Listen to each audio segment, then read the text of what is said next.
worst of both worlds. Right, Uncle Paul, thank you so much for joining us. That's Bloomberg macro strategist. Let's stay with the world of defense. The Wall Street Journal reporting that Palantir and Anduril are part of a group developing software to run President Trump's planned Golden Dome anti-missile shield.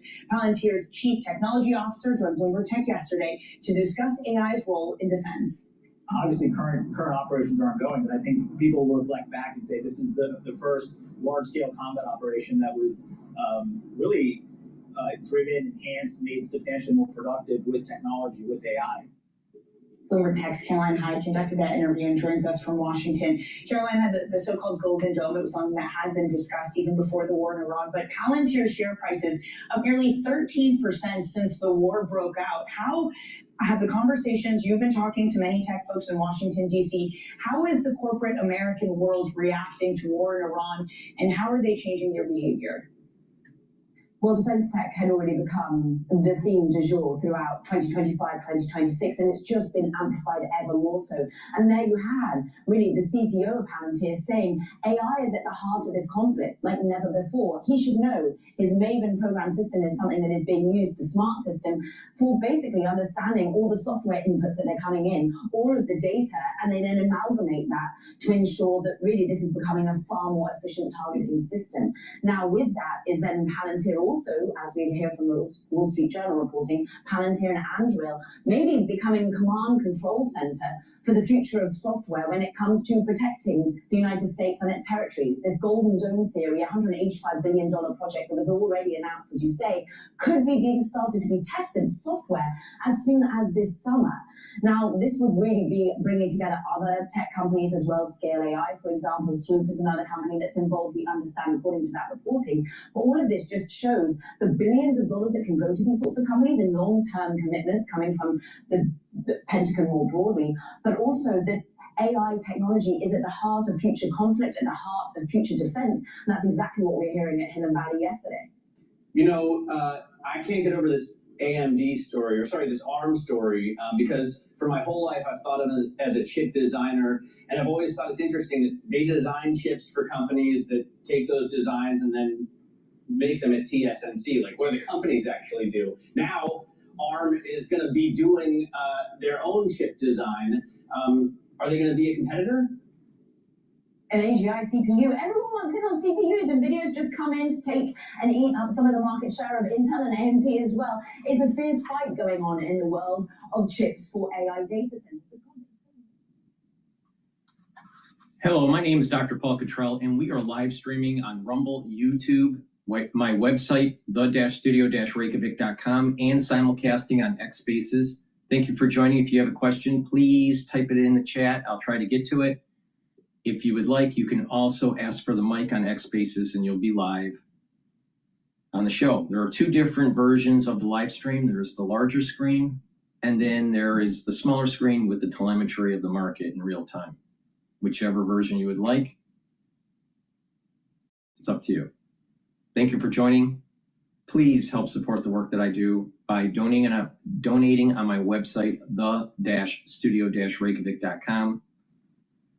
You can also help by sharing the links and asking your social media to follow me. I greatly appreciate it. You can follow me on many modalities: Podomatic, Apple Podcast. On my website under broadcast, you can watch the live streams, the archive of the audio of my podcast. You can also read generated news under broadcast paper. You can also follow me on YouTube, Brighteon, Bitchute, and Rumble, X, Substack, Patreon. There are many ways to help support the work that I do. All these videos are for free. I have thousands of videos out there. I'm trying to inform you my opinion about the news, how to benefit from the news flows financially, and also how to improve your health and wellness. Thank you for joining. I greatly appreciate it. Please go to my store, the-studio-reykjavik.com, and get the structural nano silver soaps. I have in stock the lemongrass and also the peppermint. Very high quality structural nano silver soaps that will help to neutralize and also improve the health of your skin. Use them every day. Get a few bars for your household. I also have structural nano silver toothpaste. This has no fluoride. It will whiten your teeth, freshen your breath, reduce inflammation at the gum line, improve your gum health, and with good oral hygiene, you're going to improve your cardiovascular system and your valvular system. A lot of people don't understand that poor oral hygiene can lead to cardiovascular problems. So please go to my store, get the structural nano silver toothpaste. And because this is structural nano silver, this will help to neutralize. So it's really important, especially during the cold season.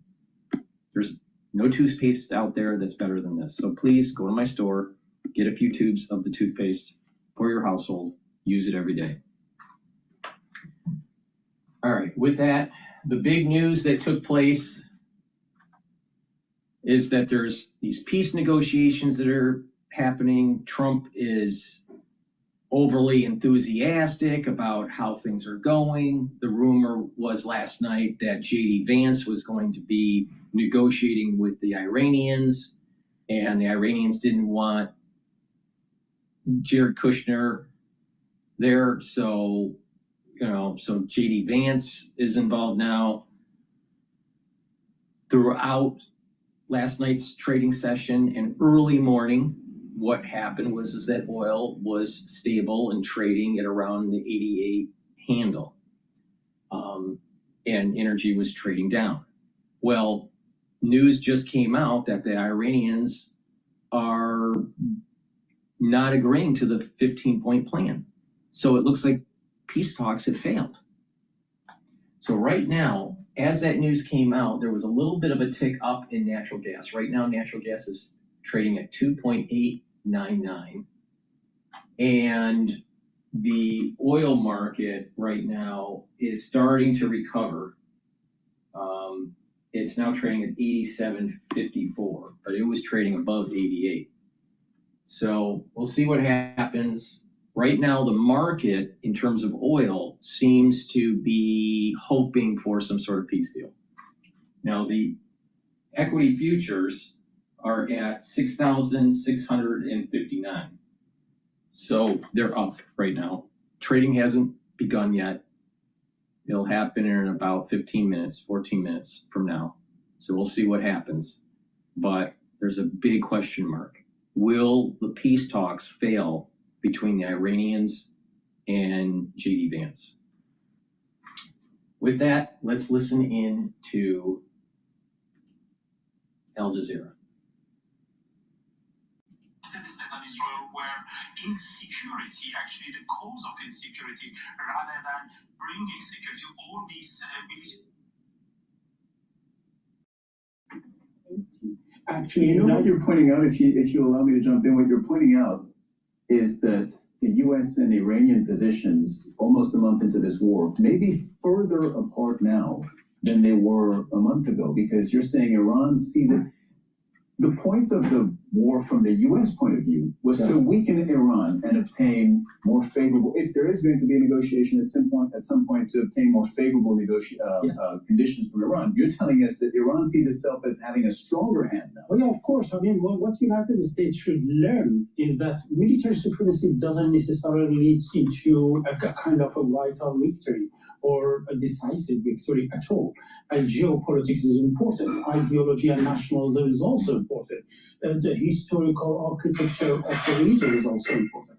We should also learn, Washington and other superpower, that this war they should not raise their expectation too high. I mean, the expectations of United States and Israel were regime change, surrender, complete surrender, and weakening Iran. This didn't happen. So don't. Weakening may have happened. The regime change certainly hasn't. Surrender certainly hasn't. Weakening is hard to assess at this point. Weakening is relative. You're dealing with a superpower. I mean, Iran's defense budget is $8 billion. United States is $1,000 billion. So it's very relative. And being able to keep United States at least 1,000 kilometers away from the Strait of Hormuz, and making President Trump asking the kind of oil tankers to cross the Strait of Hormuz, projecting bravery, it shows that this military power, this supremacy doesn't necessarily helps much. And in other words, actually, academically speaking, actually changes our understanding of security and power. In this such a very new world, when it's hybrid, you're using a kind of geopolitics, geography is important, time is important, using it as a tool in order to pressure on the financial markets and on oil price and other stuff. I think, Sarah, we don't need to speak in abstract terms. This is a region that has been changed forever because of this war. I was at the foreign ministry yesterday talking to the another big news last night was the paratroopers being deployed to the Middle East. So let's listen in to CNN talking about 1,000 paratroopers are expected to be sent to the Middle East.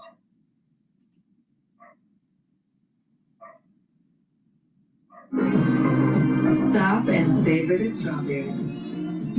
That's does. CNN has learned that around 1,000 U.S. Army paratroops are headed to the Middle East. Now, sources are telling CNN soldiers with the Army's 82nd Airborne Division are expected to deploy in the next few days. Now, here's another question. Why are troops being deployed when President Trump insists talks with Iran are progressing? Now, CNN's chief national security analyst and anchor, Jim Sciutto, is actually on the ground in Tel Aviv. He joins me live. First, can you tell me a little bit about this deployment of troops that we're hearing about? Yeah. Well, Audie, whatever the president ultimately decides about a ground operation in Iran, all the pieces are now in the region to carry one out. And it's not just the 1,000 paratroopers. You have Marines deployed to the region, and then all the forces, the air transport, etc., that one would require to put troops on the ground, whether that be, you've heard the discussion of Karg Island, which is so central to Iran's energy industry, or perhaps along the shores of the Strait of Hormuz to secure the Strait of Hormuz. We don't know, and ultimately it's up to the president, but at least the pieces are in place. So we're left in a situation not unlike where we were 4 weeks ago before the start of the war, where you have two tracks at the same time. You have diplomatic discussions with Iran, or at least now laying the groundwork for those discussions, with an enormous military buildup. We saw what happened 4 weeks ago. The president chose the military option, saying that the talks weren't going anywhere. So we're left in that situation again. Will the president decide that the talks aren't going anywhere in his view, and then deploy further military action up to and including ground forces? We don't know. I will tell you from here in Israel, there's a great deal of skepticism as to whether there is actual potential for real peace negotiations right now. I'm joined now by Malcolm Nance. He's a retired U.S. Naval Intelligence Officer and a national security expert. Good to have you this morning, Malcolm. Thank you. Two sources tell CNN that approximately 1,000 U.S. soldiers now preparing to deploy to be available for Iran operations, as it were. And you've listed some of the units and hardware that make up this force, saying, quote, "This force is not leverage. This is a commitment to take action." What action do you expect at this point? Well, we're talking about the 82nd Airborne Brigade sending out 1,000 troops out there. They are paratroopers, or they're soldiers who are going to be hella lifted into whatever their objective are. The issue that's not being talked about is the 500 or 100 or more special operations soldiers that are being stationed in Jordan and Israel right now, who are an elite assault force. So whatever the Trump administration has planned, it is offensive. It is not defensive at all. The 82nd Airborne is a backup force for these spear-tip units like Delta Force and SEAL Team 6 that, objectives like Karg Island are just too small for that. That's something that one special forces unit can do, but they're bringing in Rangers, they're bringing in others. Even taking the islands in the Strait of Hormuz, Lara, Hormuz, Kishem, Hangam, Lesser Tomb, Greater Tomb, Abu Musa, Kish, and Siri, that is still a massive force for this. So the question is, do they have multiple intent here? Take the Strait of Hormuz islands, take Karg Island, and then possibly a land operation somewhere in Iran. That's what this spells out. But it's really up to the White House to make clear why they need this force there if they're in end-state negotiations. Can you just game plan that for me slightly more? Just, I'm really interested to learn from you very specifically what these forces that you describe are equipped to do. Right. Well, first, let's look at the Marines in the Tripoli Amphibious Readiness Group. That's about 2,500 Marines. Their job is to do a forced landing on hostile shores or islands. A group like that could be used against, Bandar Jas, which is a large secondary oil pumping facility for Iran on the Indian Ocean, or to hazard their warships to go through the Strait of Hormuz and launch from ships and do an amphibious landing on like Larak or Kishem Island. That danger. They have helicopters they can do it with. They have landing craft they can do it with.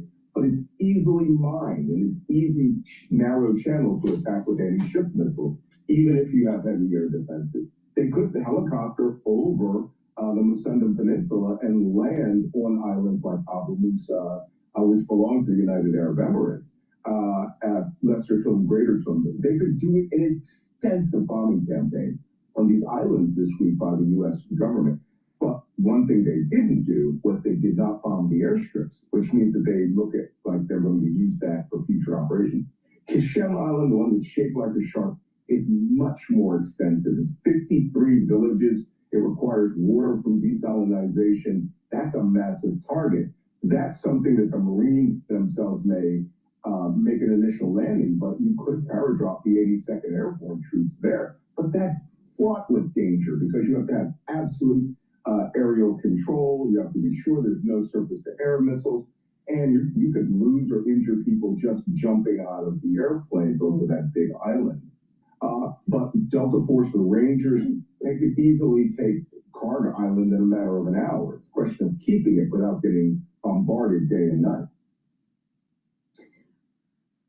I wonder whether YouTube Premium is ad-free YouTube and the YouTube Music app all together.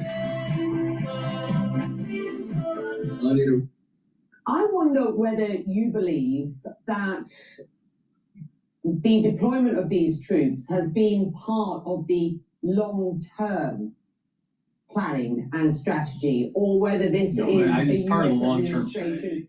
I don't want to say making things up as they go along, because I have no idea, what the thinking has been behind the scenes. But, I wonder whether this is sort of layering on sort of new opportunities that Pete Hegseth wants to be able to provide for Donald Trump at this point. I'll speak frankly as a former intelligence professional. They're winging this. Every military activity that we see does not show phased planning that was part of a strategic campaign in the pre-war, where the Pentagon thought about it, prepared it, and had it ready. None of these forces were ready, especially the Marines. I mean, they seem to be an afterthought. I think in response to Donald Trump's rhetoric about, let's take the Strait of Hormuz, you are now seeing the system spool up to take the Strait of Hormuz. There's no taking it. So long as Iran can deny the sea, which they could do with an anti-ship missile launched 300 miles away, this is going to be a very hard nut to crack. Worse, Becky, once the fighting starts, no one is moving any ships. There's no chance anyone's going to insure a vessel that's going to go when there is massive fighting in the Strait of Hormuz. I've got reporting that says that key regional partner Saudi Arabia certainly wants Iran's missile capabilities sort of closed out, degraded before this war ends. So they've said to me very specifically they don't want civilian infrastructure targeted. The Wall Street Journal reports that Gulf allies, including the UAE, where I am, are considering joining this fight because they've been so relentlessly targeted in Iran's retaliation strikes or attacks. I mean, they call them reckless and unprovoked. There is no suggestion as of yet that the UAE or the Saudis are prepared to jump in offensively in this fight and join, the US here. But I wonder what a coalition would look like and achieve, and just how much degradation do you believe of Iran's military capabilities we've seen to date to ensure long-term stability in the region where I am? Well, a coalition is not hard to put together. I mean, the GCC already has its informal networks for the militaries. The UAE would probably work with the United States in recovering an island that was stolen from them, Abu Musa Island. The Iranians just summarily took that some 20 or some odd years ago. The Saudis, on the other hand, have a big armed force, but the key component of that is using their air power to provide cover and defense for U.S. forces and other forces in the country, that are coming along and seizing these literal islands. As far as degrading Iran's ballistic missile capability, let's all be realistic here, okay? You cannot just say it and it's done. If it's going to be a question of degrading it and before we declare the war, we're going to be here a year because those missiles can be hidden, they can be moved around. We haven't even gotten into the large number of short-range ballistic missiles that they have, and we could hunt them for some time to come, just as we did in Iraq. But now you're talking an extended period of strife, the Gulf, Strait of Hormuz not opening, and quite possibly even worse, bringing the Houthi rebels into this, and they open this war to, and attack Saudi Arabia from the west and close the Bab el-Mandab waterway. Malcolm, your perspective's really valuable. Thank you very much indeed for joining us. Malcolm Nance with us this morning. Thank you. All right, the New York session has begun. All right. Let's start with equities here. The S&P 500 is trading at 6,619. VIX is at 25.65. I have a year-end target for the S&P 500 at 7,400 to 7,800, so it's time to buy. Buy equities. Now there's a support level at 6,600 that keeps on breaking and then becoming a support level again, breaking, becoming a support level. So we have to see if the negotiations in the Middle East take hold that are positive, and then therefore the 6,600 support level will reestablish and equities will creep upward. If not, if it's further conflict, paratroopers and Marines and missiles and all this stuff that happens, then you're going to see us testing 6,450 for the S&P 500. The Euro USD is stable. It's at 115. It's been in that range for quite a while now. Oil is trading at $87.72. Bitcoin is trading at just under 72,000, and the Japanese yen is trading at 159. So we're seeing, in relative terms, the dollar's stable. Actually, maybe the dollar's strengthening a little bit, depending on the currency, especially compared to the Japanese yen. Natural gas is trading at 2.911. All right. Now, what you want to take a look at in terms of oil moves here is the 3 times leverage ETF, UCO and SCO.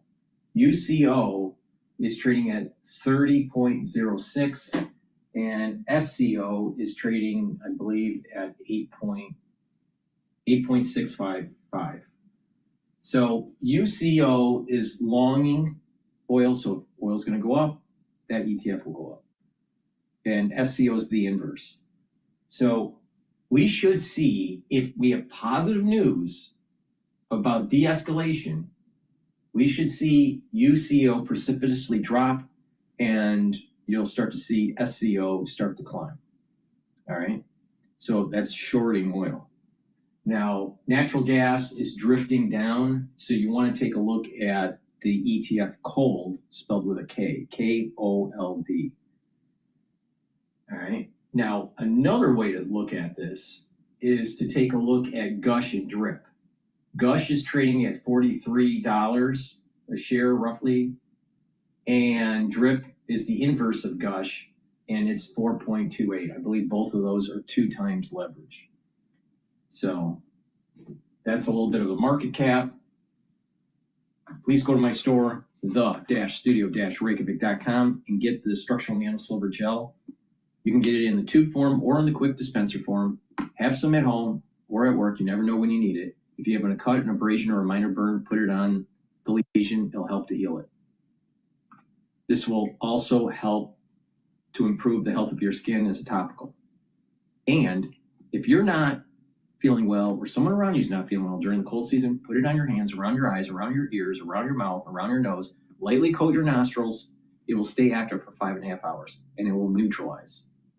So please go to my store, get the structural nanosilver gel. It's dual purpose. You can use it as a daily skincare.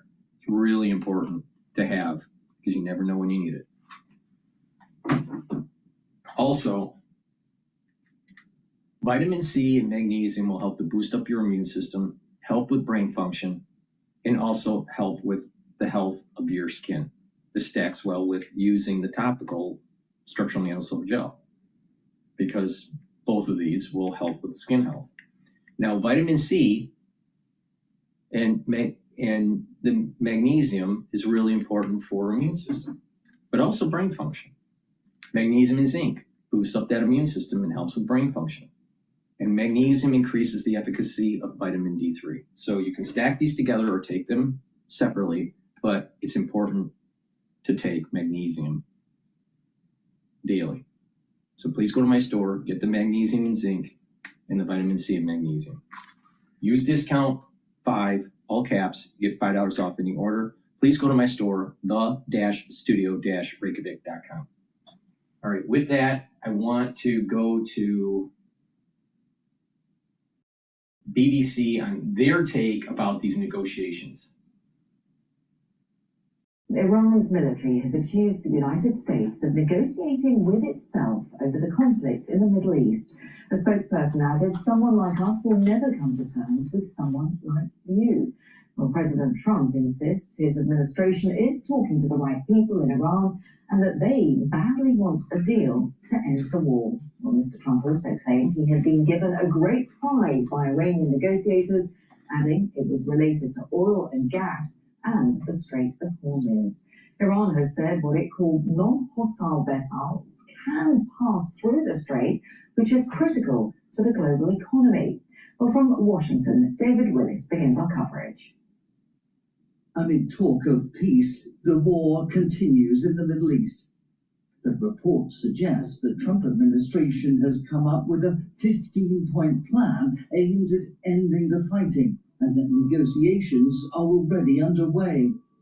Pakistan, which acted as intermediary, is offering to host peace talks. President Trump says Iran is desperate for a deal. They have no Navy left. They have no Air Force left. They have no anti-aircraft equipment left, no radar left, no leaders left. The leaders are all gone. Nobody knows who to talk to. But we're actually talking to the right people, and they want to make a deal so badly. He followed that with the startling claim that Iran had already agreed to abandon its nuclear ambitions, and added that they had given the US a gift. They gave us a present, and the present arrived today. It was a very big present worth a tremendous amount of money. And I'm not going to tell you what that present is, but it was a very significant prize. All the president would say is that it was related to this vital stretch of waterway, the Strait of Hormuz, and the oil and gas that passes through it. Iran has now said it will allow so-called non-hostile vessels to pass through here safely, provided they coordinate with Iranian authorities. Tehran is yet to comment on the latest claims by President Trump, having previously denied that any such negotiations were taking place. And amid all the talk of peace, the US is deploying more troops to the Middle East. The amphibious assault vessel USS Tripoli is en route from Japan, leading one of 2 Marine Expeditionary Units, and an elite contingent of paratroopers is on its way from the 82nd Airborne Division.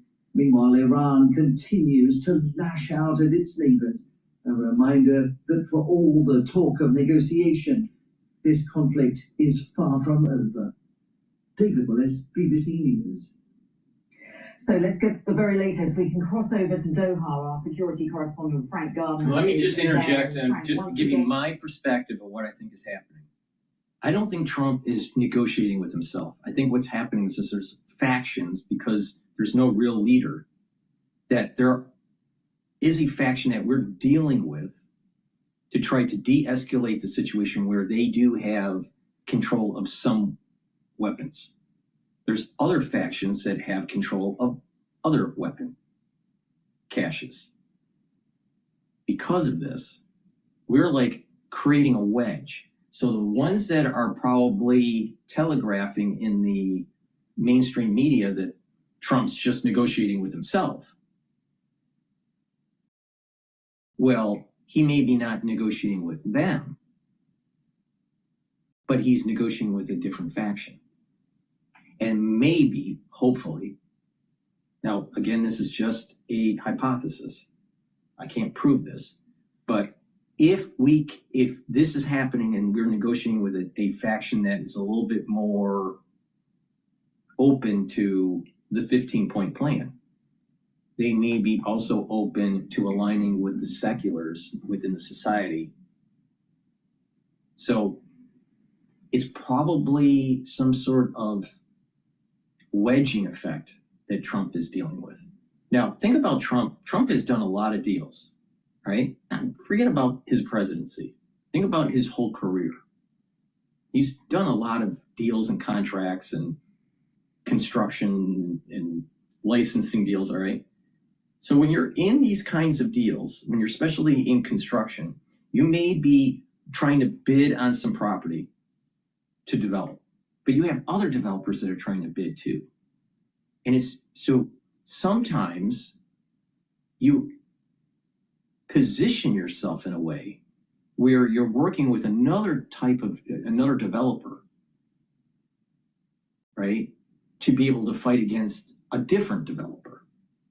I think this strategy that I just mentioned is a similar strategy on what Trump is doing. He's working with a faction that we probably can deal with in terms of the 15-point plan, while the other faction may be more official in terms of making decisions, isn't willing to deal with. So we're trying to push them aside and make them irrelevant. I think that's what's happening. I could be wrong, but I think that's what's happening with these negotiations. And so you have one group that's willing to work with you, and they're saying, well, we need you to also knock out this other group. So this is where we need the Marines. This is where we need the paratroopers. And if we can knock out this other group, then maybe we can stabilize the region. So we'll see what's happening. I don't think he's just negotiating with himself. I think he's negotiating with a fractured Iranian government, and he's dealing with one of the factions that are a little bit more aligned with what we're thinking versus the other factions that are more intransigent, more hardliners that aren't willing to go with the peace accord or peace agreement. All right, let's finish listening into BBC. Different competing narratives about this war. Where are we with what is happening? Who's talking to who? So I think what is happening is that messages are being passed from the United States indirectly to Iran via intermediaries like Pakistan, Turkey, and Egypt. That's happening. That's not the same as negotiations. And I think what we're seeing is that the White House appears to be, in certainly what people here think, rather inflating the passage of messages into the idea of some kind of a deal, because that's being vigorously denied by Iran. And I have to say that the best way to drive Iran away from a deal is to keep saying publicly that Iran is desperate for a deal. That's not going to appeal to this very stubborn, defiant, and surprisingly See what I mean? resilient Iranian See the regime. mainstream media with BBC, how they're focused on, well, there's only one singular point to deal with Iran. Well, maybe there are multiple points that are fighting each other politically, that are trying to gain a little bit more favor for better outcomes for themselves. So why do we assume that there's only one point to deal with?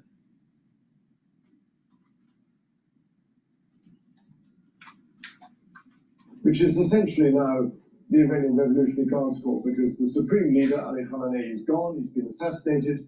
We haven't seen from his successor, Mustafa Khamenei. He's not appeared in public. So we've got to assume that the military, the hardcore Iranian Revolutionary Guards Corps, are in charge. They've spread out their control laterally, horizontally, as it were, amongst the 31 provinces. They're still acting on orders. They've got. Are they really? How do you know that? How does he know this? I think there's infighting going on in the IRGC on what to do. And they're getting worried that if they continue following the plan, that they're going to die, or going to be captured, or they're going to be prosecuted in the end. I think they're trying to find a way where they find survivability post-war with the United States. And you could see some of this type of dynamic that was taking place even during World War II with the Germans. The Germans, near the end, were like not willing to fight, and they wanted the German forces, and they wanted to, find some way of survivability. Something similar is happening here.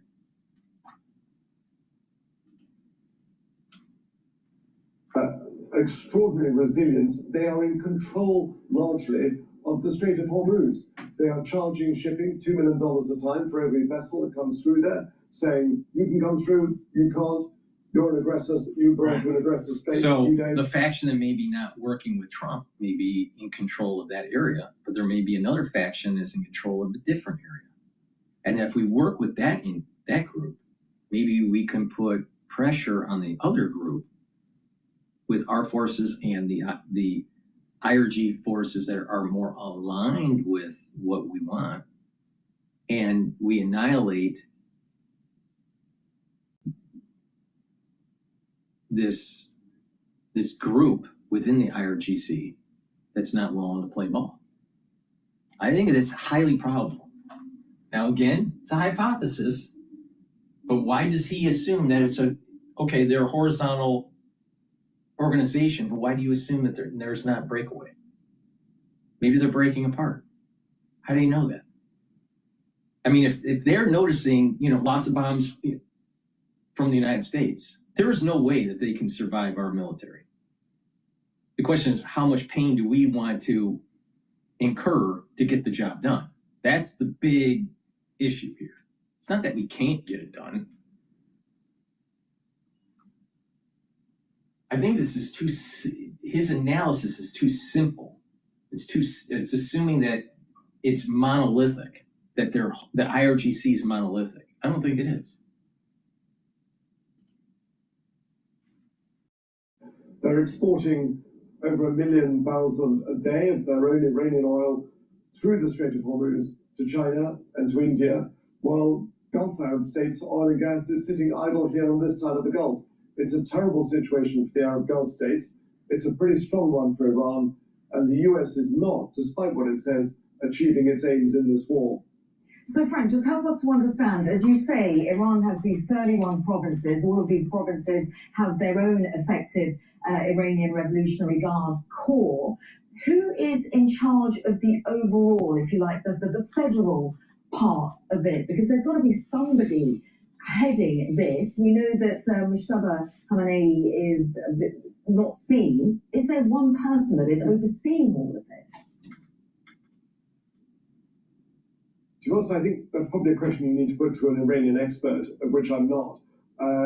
But we do know that prior to his assassination a few days ago,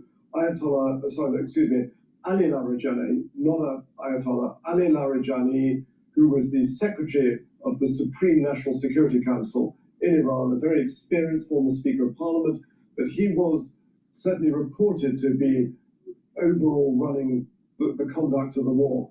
Other reports are saying that Mohammed Khalibaf is a Speaker of the Parliament, is in some way in charge, but I think we're perhaps looking at it through the wrong lens. Iran planned for this day. It had wargamed and practiced and rehearsed for this day. All those IRGC commanders in the 31 provinces are acting on pre-existing orders that have been left by the Supreme Commander, the Supreme Leader, Ali Khamenei, before he died. And until those orders are countermanded, they are going to carry on with the existing orders they've got, firing drones and missiles at targets at this side of the Gulf. Intermittent, unless they think that their plan won't work and they need to have their survival instinct kick in. It's too simple to say, well, they're just going to follow the plan and they're not going to care about their own survival as an organization or as an individual within this horizontal structure that they have. No, survival instinct's going to kick in. This is too simple. This is a too simplistic overview of what's going on there. They're just going to follow, or all of them are just going to follow orders. Yet they're broken up into 31, areas and groups, and then all of them are going to be monolithic. All of them are going to just die for the cause, and not one of them will be aligned with the West. Yeah, right. Been struck here in Qatar since last week, since about Thursday. But other states, Kuwait, Saudi Arabia, Bahrain, and the Emirates are being hit. And most importantly, the Strait of Hormuz is being partially strangled by Iran, only allowing through its own oil to its own friends. And as I say, that is giving an enormous amount of strategic power to what's left of this regime. So the power is spread out horizontally rather than vertically before. Frank, as always, really good to get your analysis, Frank Gardner. But it's horizontally, but they're all monolithic, and they will all follow the orders that were predetermined, and their survival instinct won't kick in. Really? That didn't happen in Germany. Survival instinct is a really important feature to carry on your DNA. Too simplistic. Please go to my store, the-studio-reykjavik.com. Get the lignans. This will help to boost up your immune system and your endocrine system, bring down inflammation, soak up free radicals. When you do this, it's going to slow down the aging process. It's going to help with your brain function because you're reducing inflammation and stress with your neurons. You're reducing plaque formation for the vascular system. By bringing down inflammation, soaking up free radicals, you're helping your immune system. It's really important. So please go to my store, get the lignans. And also the ashwagandha root helps to bring down cortisol levels, helps to control your blood glucose levels. When you do this, when you take this every day, you're going to help with your cardiovascular health, your immune system, and your brain function. Now, you can stack these together to get synergistic benefits.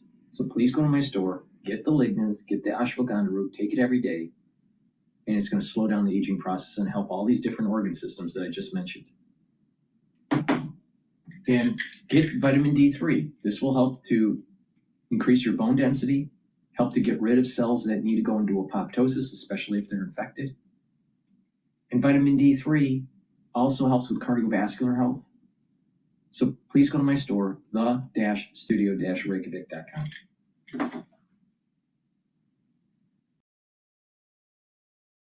All right, let's see here.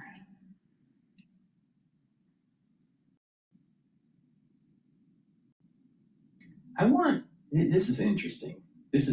I want to play, we're going to go off on a tangent here. National Review, which is conservative, it's a conservative platform started by William F. Buckley. But I want to hear this podcast that was just released an hour ago by National Review. Why are people so obsessed with the Jews? Right? Let's see if we get any insight. I haven't seen the video. It looks like he's going to play some Joe Rogan. So let's get some insight from National Review. Hey everyone, I don't know whether you caught this clip from Joe Rogan a little while ago, but it's very telling and very relevant to what's going on. Take a look.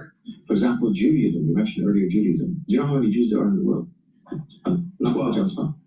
12 what? No, yes. You want to take just not to put you on the spot. Okay, let me think. How many? There's 7 billion people in the world. Yes. I would guess there would be somewhere in the neighborhood of 1 billion Jews. 1 billion. No. 500. No. Here, it's about 20 million. All right. Now there's some details to go into this. There's about 20 million, maybe 22 million. And here's the weird thing about it. Some people that think they're Jewish, they're not really Jewish. And some people that don't think they're Jewish are Jewish. So the assumption is that the ones that think that they're Jewish that aren't really Jewish, and the ones that are Jewish but don't know, they kind of cross cancel. All right? So if you assume that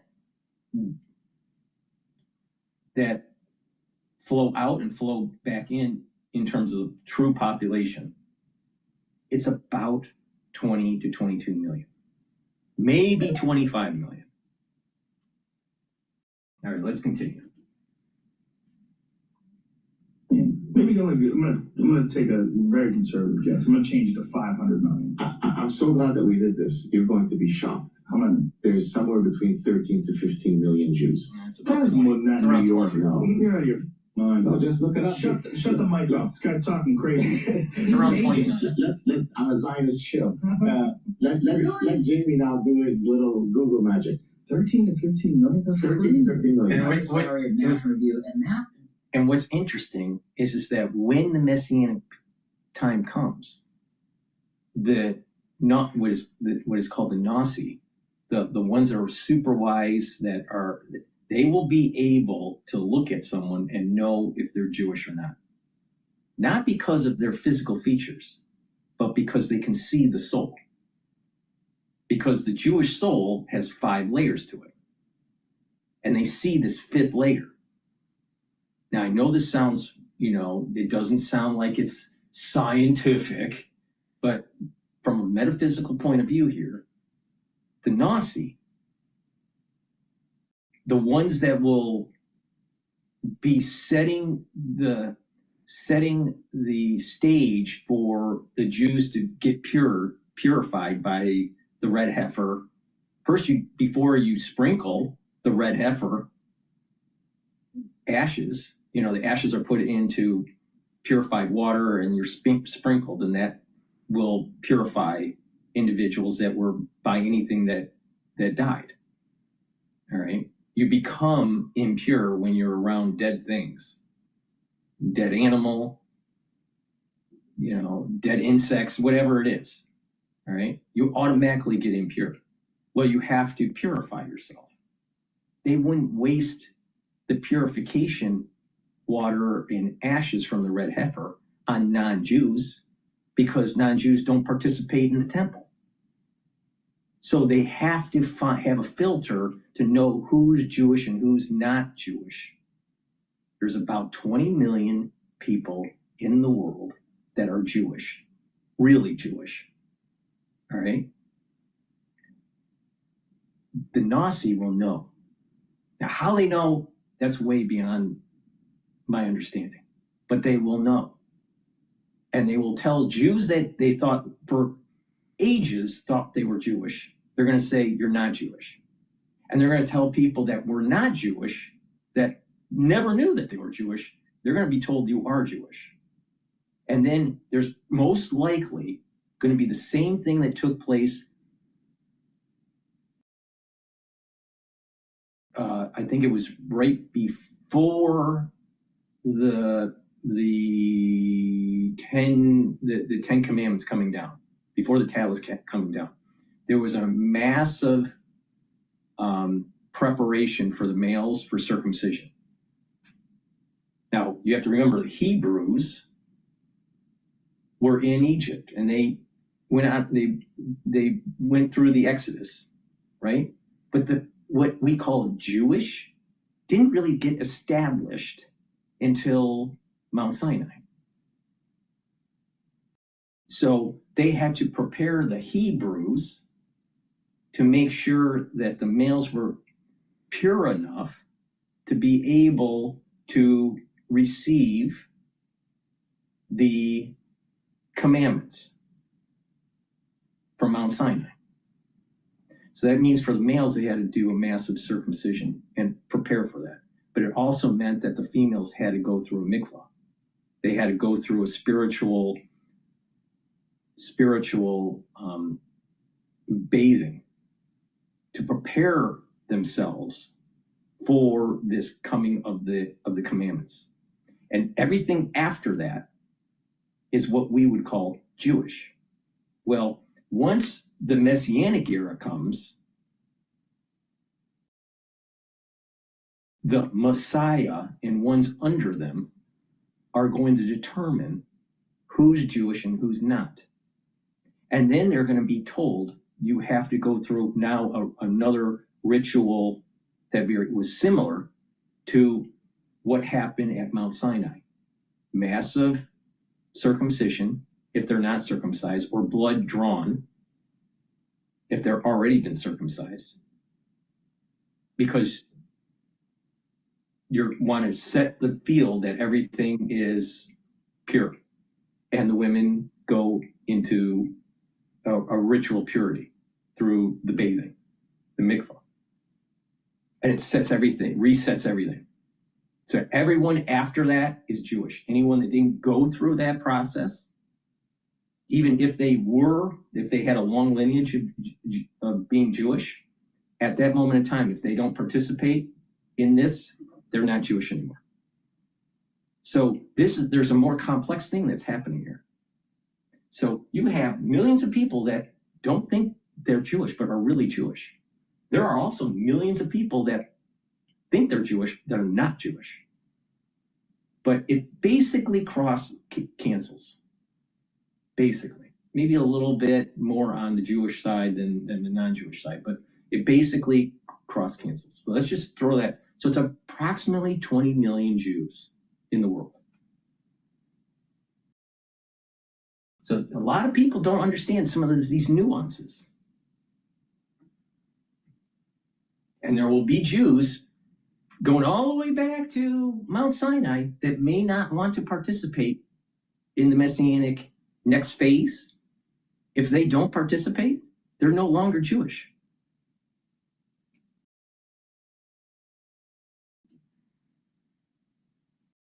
A Canadian academic named Gad Sad talking to the famous podcaster Joe Rogan and eliciting this amazing answer. It's kind of understandable, right? Given how obsessed we are with the Jews, how much discussion is devoted to the Jews and energy there is around various questions related to Jews, where Rogan says there are 1 billion Jews in the world and then downgrades to 500 million and is still off by orders of magnitude. We're only talking about 12 or 15 million Jews in the world. So why is this incredible obsession with such an extremely small population in the scheme of things and in reality compared to other religions? It's just worth dwelling on this point before we move on and talk about why everyone is so obsessed with the Jews. So let's look at these population charts from Wikipedia. I don't know whether these numbers are exactly right, but they're obviously ballpark. Christianity has 2.3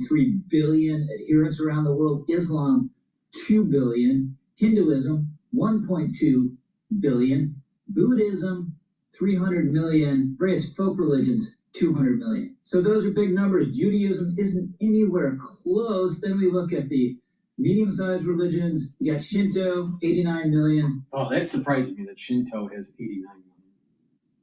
Tao, 12 to 173 million.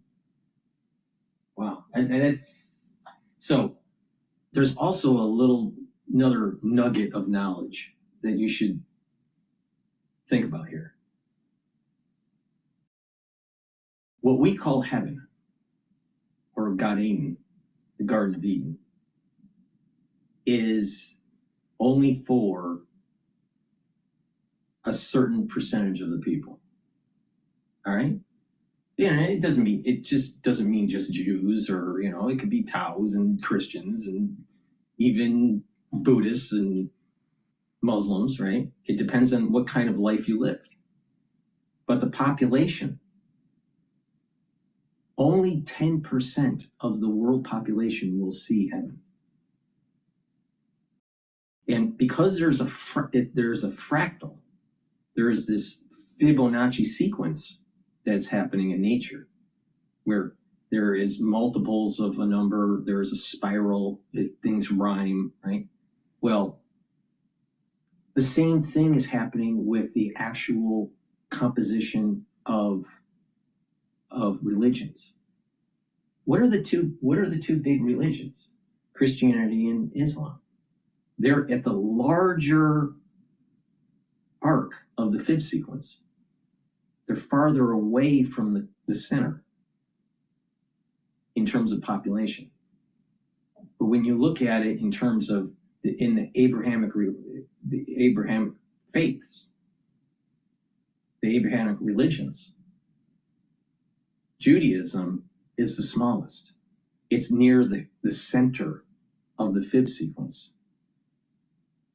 And so just like heaven or God Eden is only for 10% of the population, getting close to the core, getting close to the center of the Abrahamic religions is a similar multiple. Small in population at the core, larger population when you leave the core, and that Fib sequence starts to spiral.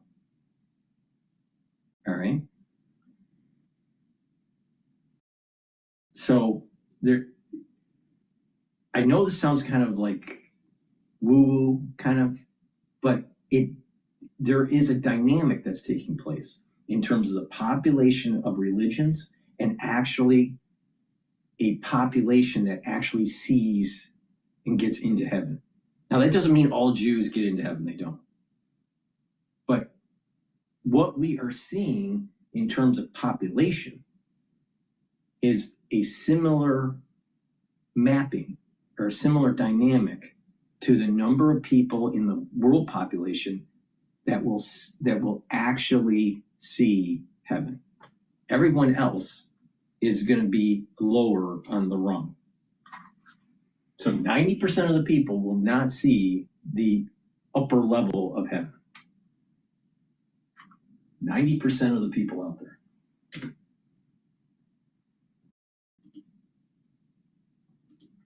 Taoism, big range here, I don't know why. 12 million to 173 million. Yoruba, not sure what this is. 50 million to 100 million. Voodoo, know what that is, stay away. 60 million. Sikhs, 25 to 30 million. So we're pretty far down. We're still not anywhere close to Judaism. Judaism, about 15 million. As discussed, Spiritism, again, not quite sure what that is, could be as many. How often do we hear about the Spiritists? Not very often. We got the Unification Church at 10 million. Isn't that amazing? Another way to look at it is this bar chart. This breaks down the major religions by their share of the world population. Christianity, 32%. Islam, 23%. Unaffiliated, right up there, 16. Hindus, 15%.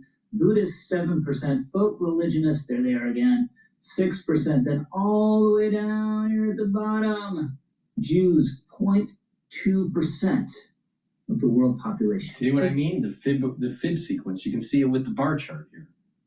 Christianities are larger out in the Fib sequence. Muslims are a little bit closer, but still farther out. And then it's getting tighter and tighter and tighter. Buddhism is closer to the source of the Fib sequence than the Christians are, based on fractals, mathematics. All right. Now, it is interesting that when you're talking about the battle of civilization, it's really between Muslims and Christians, not Muslims and Jews. Now, a lot of people say, what? Just the sheer volume of people. 32% of the population of the world relative to 23% of the population of the world. Now, what is amazing, and I think evidence of blessing, is that the Jews are still alive fighting Islam. 23% of the population of the world versus 0.2%. Wait a minute. You would think that the Muslims would have dominated. Well, they haven't, obviously. But the real issue here in our time is the battle between Western culture and Middle Eastern culture. And that's the battle between Islam and Christianity. So all these people that are out there going, oh, the bad Jews, the bad Jews, the bad Jews. Well, you better wake up. You already have crusade number, 3.0. Wake up. You better win. Better win.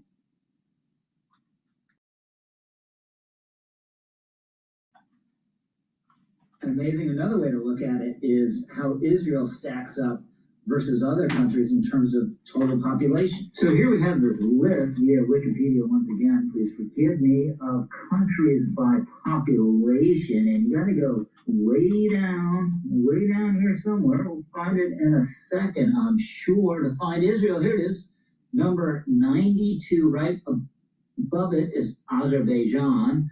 Right below is Papua New Guinea.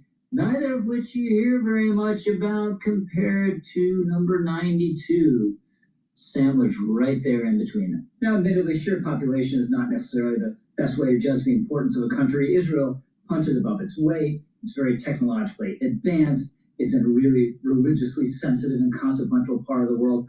All that is true. Still, the point that we started this video with remains. We are talking about a tiny slice of the world population, and yet so many people are completely obsessed by these. And that size of the population is a fractal representation of who will be in heaven, who will experience heaven. Now, that doesn't mean all the Jews are going to be there, because they're not. But the point is that population change, ones that are good people will get into heaven. I would think most people would agree with this, all right? Independent of what your religion is. And there's an awful lot of Christians, and there's going to be an awful lot of Muslims that don't get there. That's a fact. That's just going to be a fact when you look at the sheer numbers of absolute numbers in the world.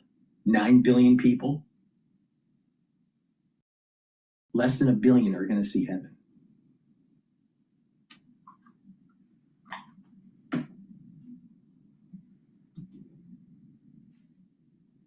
Well, let me give you an indication of a couple examples of what I mean. One, there's been a lot of discussion about how Israel and the Jewish lobby forced Donald Trump into the Iran war, when you could make that argument, say, about Saudi Arabia. Here's a New York Times headline. Saudi leader is said to push Trump to continue Iran war in recent calls. The Saudis also reportedly pushed Trump to launch the war in the first place, but we don't hear lots of people out there saying the Saudis are responsible for this war. The Saudis forced Trump into war. This is a war for Saudi Arabia. No, why not? Because the Saudis aren't Jews. Same thing with the Charlie Kirk assassination. So when one of President Trump's closest advisors, who is vocally advocating for us to not go to war with Iran and for us to rethink at least our relationship with the Israelis, and then he's suddenly publicly assassinated, and we're not allowed to ask any questions about that.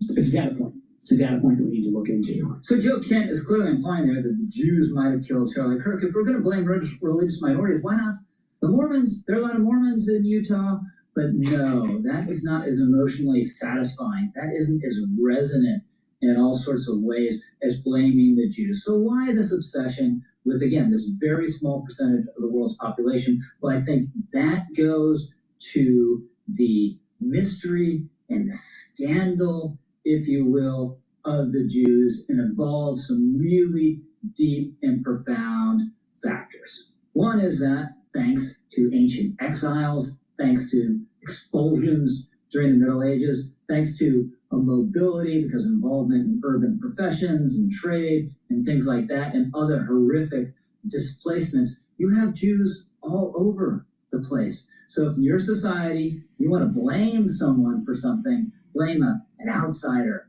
or a foreign influence for something, they're the Jews. And the fact is, as a general matter, Jews tend to be high achievers, tend to be accomplished. So then you have envy focused on them. Thomas Sowell has made this point about anti-Semitism. What can Jews themselves do to stop anti-Semitism? Fail.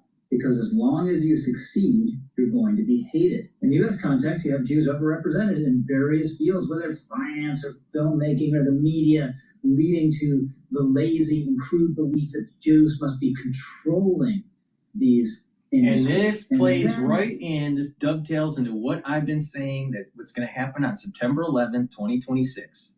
There is going to be a curse on this earth, and no one is going to be able to hide. Not the Jews, not the Muslims, not the Christians, not the Americans, not the Israelis, not the Saudi. Everybody's going to get a curse.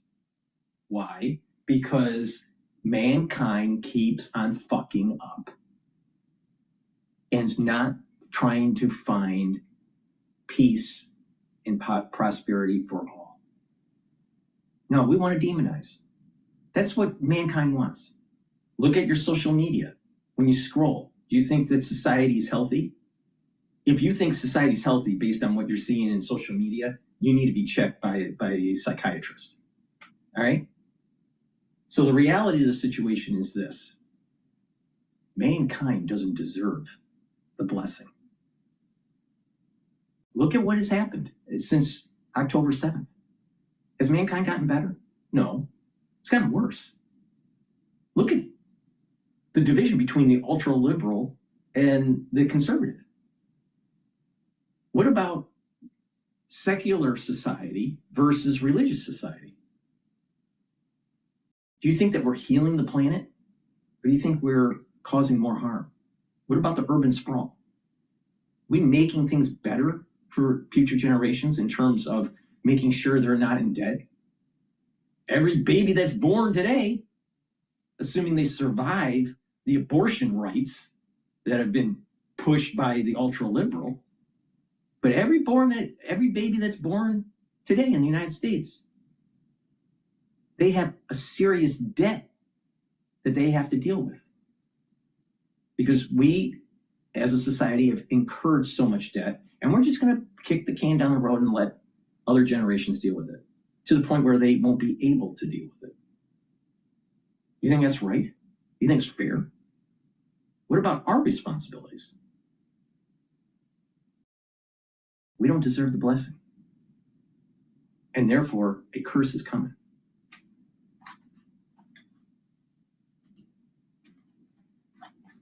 Secondly, you have the unbelievable, the bizarre, the miraculous persistence, the sheer persistence of the Jewish people. The great Southern novelist Walker Percy famously wrote about this. Where are the Hittites, he wrote. Why does no one find it remarkable that in most world cities today there are Jews but not a single Hittite? Even though the Hittites had a great flourishing civilization, while the Jews nearby were a weak and obscure people. When one meets a Jew in New York or New Orleans or Paris or Melbourne, it is remarkable that no one considers the event remarkable. What are they doing here? But it's even more remarkable to wonder, if there are Jews here, why are there not Hittites here? Where are the Hittites? Show me one. Now think about it. Think about this.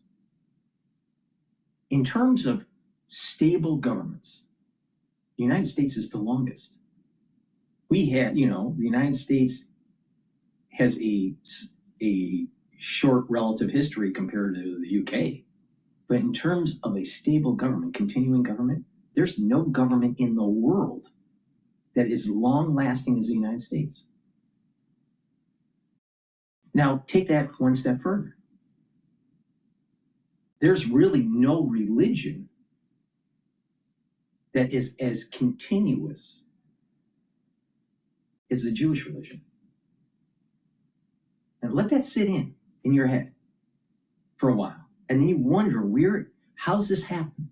Now, metaphysically, it's a blessing, a kav, an energy force that blesses things. Now, sometimes they shouldn't get blessed. Other times they are blessed. We're not God. We don't understand the whole dynamics. Can you understand why Trump is blessed? He sure as hell is. But why? I can't explain that. So, blessing from God, going against it is kind of stupid.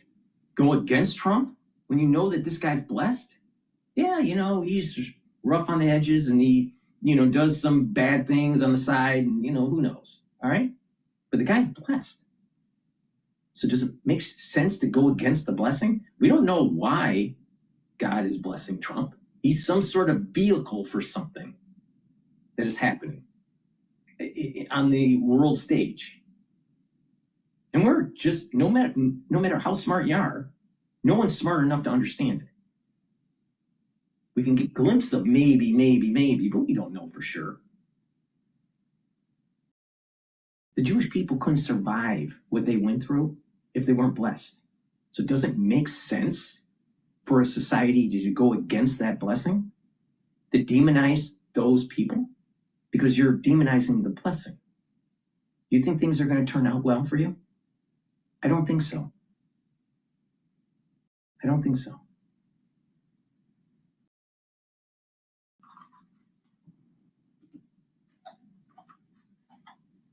In New York City. This raises the question, why are these people still here?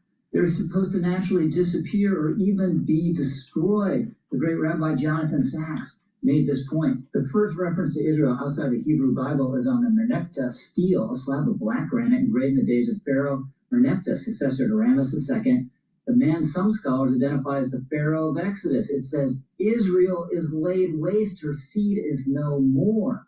The first reference to Israel outside the Bible is an obituary. Israel's enemies thought it was dead. Then there's the Arch of Titus in Rome, depicting Rome's destruction of the Second Temple, the destruction of Israel and the exile of the Jewish people. So why are they still here, given all that? No one else, after all that, would still be here. Something must be up. Maybe something's not right. Something's going on. We at least should just ask questions about it. But more than just persisting and still being here, the Jews claim to be at the center of the universe. They've made this extraordinary discovery about the nature of God. They stand at the root of the Abrahamic faith. They claim to be the chosen. The Jews are not the center of the universe. It's New York City, all right? Get it straight. People. These people were spread all around the world and are so tiny and powerless. How can that be? Then also, more than just persisting, the Jews have returned to the Holy Land. They've returned to Jerusalem after these exiles, after all the dispossessions, after praying for this and hoping for this and saying it was going to happen. They've made the desert bloom. What do we do with that? So the Jews almost command our attention, and it can take two forms, or at least there are two sides of the spectrum. On the one hand, you can marvel at the Jewish people and all they've accomplished. On the other hand, you can think there's something not right. There's some sort of dark magic at work. And this becomes an obsession that can lead, as we see from history, to and madness. This is what is written down in the Zohar, all right? If you have two groups, something evil and something good. The ones that are good and evil, it's all based on some sort of relative position. The ones that are evil will think they're good. The ones that are good will think that their enemy is evil. All right? And there's a battle that's going on here. So, just like what it says in the Zohar, Esau is going to die. Benjamin is going to chop his fucking head off. All right? And his head will be buried with his father, buried with his father, Isaac. All right? And the body, which represents the animal within Esau, is discarded and not allowed to be buried with the patriarchs. This is the battle between the bad and the good, the evil and the good, all right? And so the bad, the evil, is going to like go, well, Jacob is going to try to kill Esau. And we're Esau. So we got to demonize Jacob because we don't want to die. We can't die. We have our attachment to Satan. And so they try to demonize what is happening, which is already written what will happen. Again, a Fibonacci sequence. What happened in the Bible is what's happening today at a larger scale. What happened to Esau is what's going to happen to a group of people. It's a larger sequence. It's a bigger arc. More people are involved.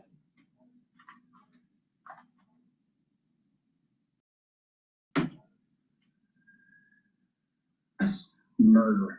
And as long as we've had Jews, we've basically had anti-Semitism. There's almost something innate in human nature that leads people this way. There's something spiritual. And that's the Satan attaching to the goof, the body that's animalistic, trying to prevent the intellect to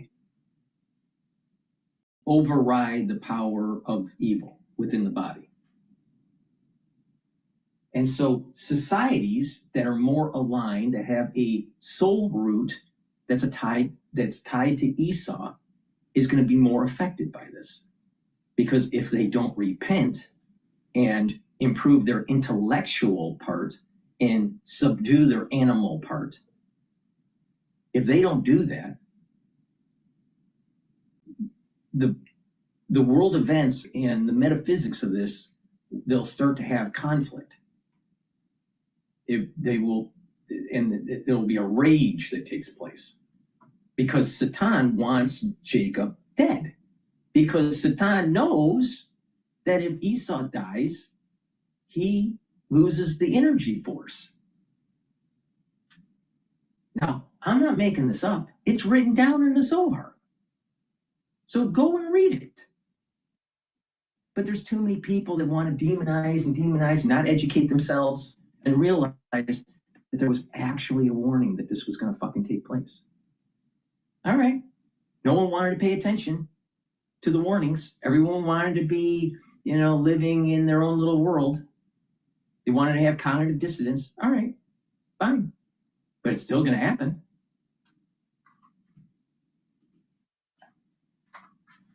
I don't think that's going away. So there's no choice but to be obsessed with the Jews in one sense or another. But every person of goodwill in this country should hope and pray it's a healthy interest rather than the sort we have seen gaining traction in the United States, both on the left and the right. I'm Rich Lowry, over and out.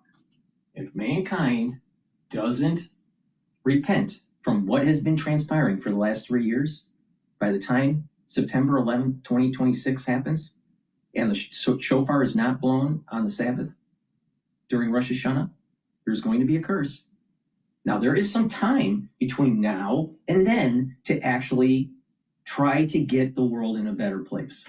And you personally, in your own little world, your own little personal realm, get into a better place. Because if you don't, something bad's going to happen.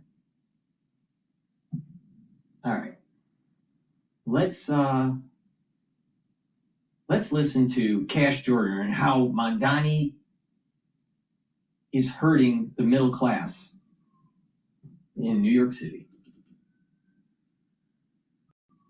so that everyone can actually stay in the city. So, as the mayor of New York confirms there's this mass exodus from the city, he also confirms he's powerless to stop it, because raising taxes isn't going to keep folks here. Instead, it's just going to drive them out even faster, which is going to make it hard to pay for all of the free programs he's promised, like frozen rent and free grocery stores, unless forcing people from New York has been the agenda the entire time. Of course it was. What do millionaires get in your state other than demonized? It's not patriotic to stay in New York. It's idiotic. You want companies to come back? You're going to have to incentivize them. Now what do you do? There's buyer's remorse. So a week ago, we covered the clip for all the people with the megaphone were saying, hey, I own a house here, and they were flipping out. The news media didn't want to talk about it, but he was a citizen stating what you're just saying. I have buyer's remorse. Yeah. This plays out in every state. And this plays right into what I stated, that Mondani is nothing but Napoleon the Pig in Animal Farm. And he doesn't represent the Enlightenment. He doesn't represent life, liberty, and property. He doesn't represent John Locke. He doesn't represent a constitutional republic. Because in a constitutional republic, its very bedrock of philosophy is the Enlightenment. He doesn't represent that at all. You know what he represents? A caliphate. You know what he represents? Communism. You know what he represents? Taking away your property.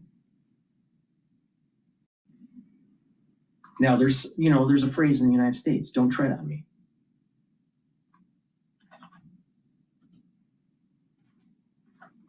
History, every time you have someone like this who's in power, it never changes. The end result is the same. Everyone's okay with it as long as they think it's someone else's money who's going to take care of them. It always comes down to the entire population who has to cover these expenses. And people are just naive. Of course they're going to move out. All this stuff has been tried in cities and states, and we know what works and what doesn't work. We have the internet. What's even more staggering is that Democrats have access. You have the internet, and you have grok. No country has done well in communism. None. The people don't have freedoms, and top-down control of an economy leads to eventual stagnation. Now, people would say, well, what about the rise of China? They're communists. They're a one-party system. They seem to be doing really well. Really? What about all the ghost cities? What about all the municipalities that are going bankrupt in China? Ever pay attention to that?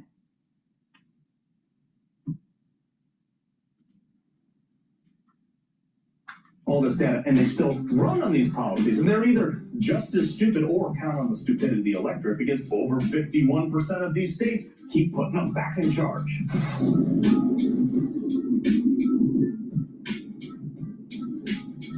So in New York, if you have a home worth $750,000 or more, it's on the chopping block. And what nobody's talking about is New York City is going to experience the largest wealth grab in American history. And this is happening in the capital of capitalism. Now, think about that. We have an over $5 billion gap in the budget in New York City.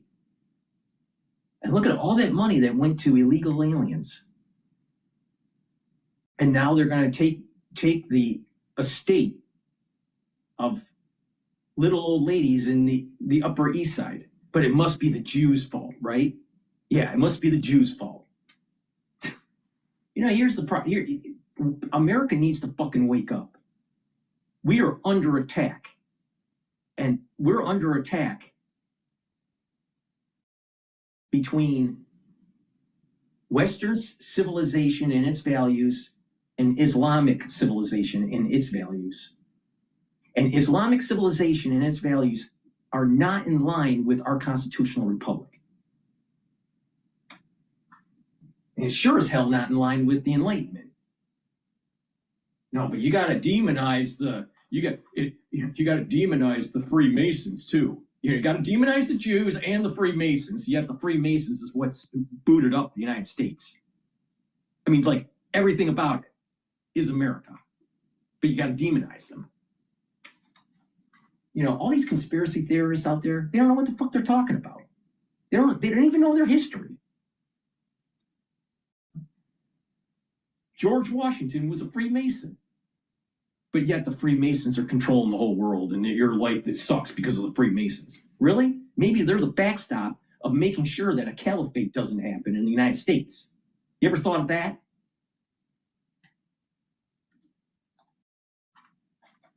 Has now fallen to the mob, as every day it seems like lawlessness makes another advance with zero resistance, as we're now seeing demonstrations in support of Iran's evil regime and their Ayatollah who's promised to wipe out America, while our leaders talk endlessly about defunding heroic police officers at a time when we need them the most. And if you want people to leave New York, make it as expensive as possible to live here while making it as dangerous as possible, and people are going to leave on their own. Don't you worry. At least the folks who've got a problem with those things aren't going to put up with it. They're the ones that are going to leave, and perhaps that's the real plan. A plan to purge New York of everyone who's got an issue with radical behavior. Now, anyone that read Animal Farm or watched the movies, guess what?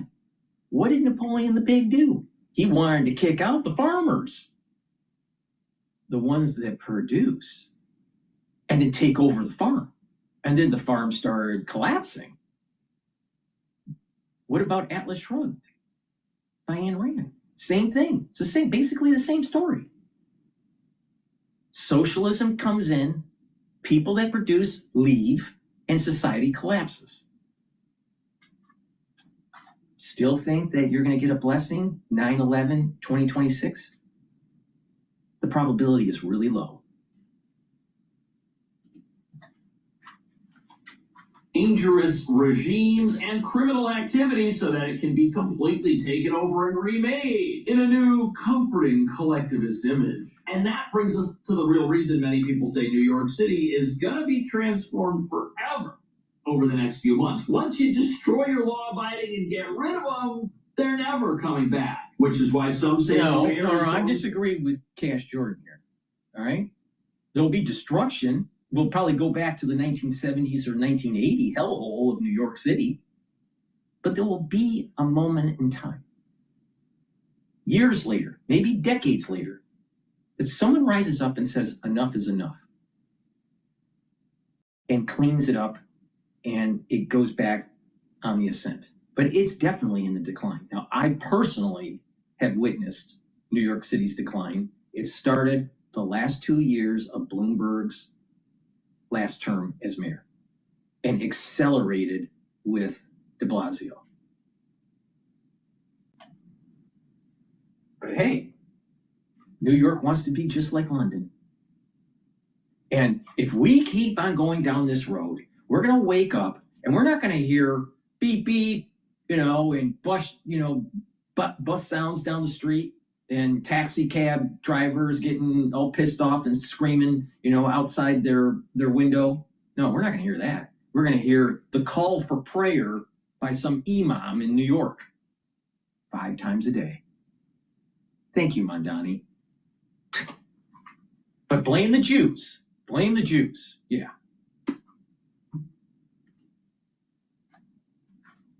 Hard on his desire for maximum property taxes and wealth taxes, as it's pretty easy for someone who works from a computer to ditch their rental apartment, pack their bags, and leave, but it's virtually impossible for someone who spent a lifetime building their American dream and becoming a property owner or starting a business to sell everything and walk away. Which means either way, you win if it's your goal to get rid of those folks and totally change this place permanently. But as you're about to see, even these plans are not radical enough for all of New York's voters. That constantly reaffirm Israel's right to exist. Because people like me are constantly attacked by politicians for standing up for Palestine, and you are constantly defending the right for Israel to exist. My family is in Palestine right now, constantly under attack, and I'm hearing you say free Palestine, but also Israel has the right to exist. Don't be hypocritical. And these are the folks that have free reign on the city's streets. We proclaim this idea of natives is not consistent with human history. Land ownership, countries are in the crucible of war. All right? And if you can't hold the land, you don't deserve it. It's that simple. The United States doesn't deserve the rights of, the continental space between the Atlantic and the Pacific. We earn it. And how do we earn it? We protect it from foreign invaders. Now, people would say, well, there was a lot of atrocities with, Europeans and the American Indian. The American Indian was warring with each other. Fact. And secondly, they weren't as technologically prowess to be able to maintain the land as the Europeans. They lost on the battlefield. If the Palestinians lose in the battlefield, tough shit. And that also includes if the Israelis lose on the battlefield. Because guess what? There was something called the diaspora for the Jews. And that's exactly what happened. The Jews couldn't hold the land and lost it. And it just so happened that, thousands of years later, they come back and they're fighting and they're holding the land. So stop whining about colonialism and all this bullshit. If you can't hold the land, if you can't control your own currency, you don't deserve it, a country. It's about earning it.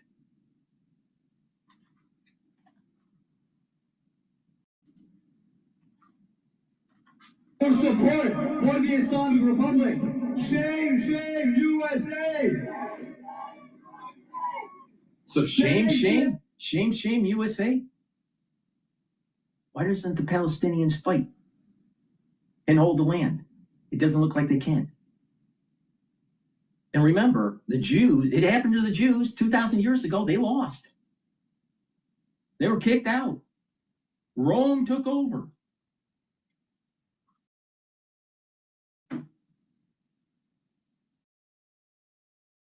This is what I mean, that the curse is coming. It's coming. People pay attention. It's coming.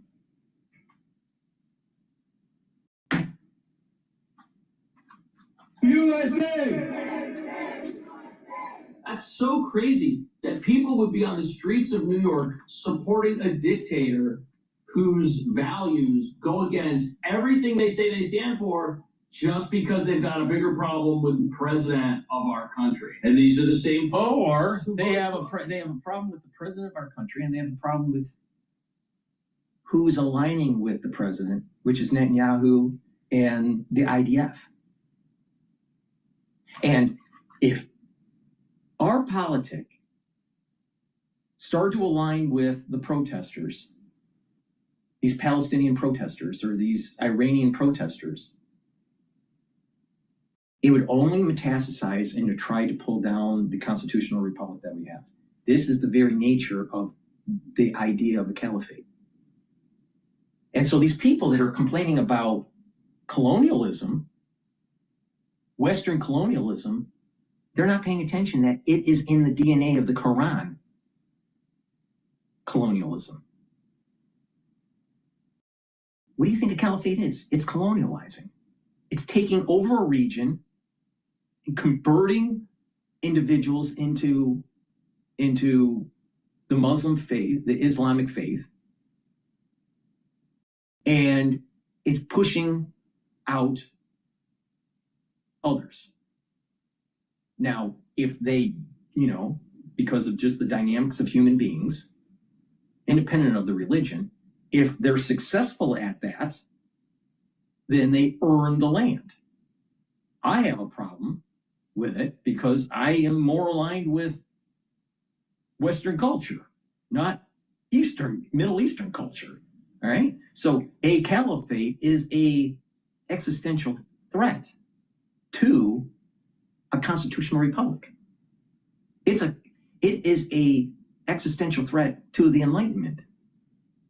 It is an existential threat to our way of life, our democracy.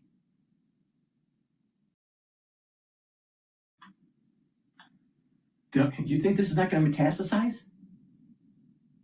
Then if people think that this won't metastasize, if you don't push back and it won't metastasize, this is not going to get worse and metastasize in the nation, then take a look at what's happening in Michigan. Look at what's happening in Hamtramck. Look at what's happening in Dearborn. Wake up. Wake up. And then there's videos out there that where you have citizens, they're paying taxes, going to a city council meeting, and the mayor of Dearborn is telling the citizens to move out if they don't like the Islam.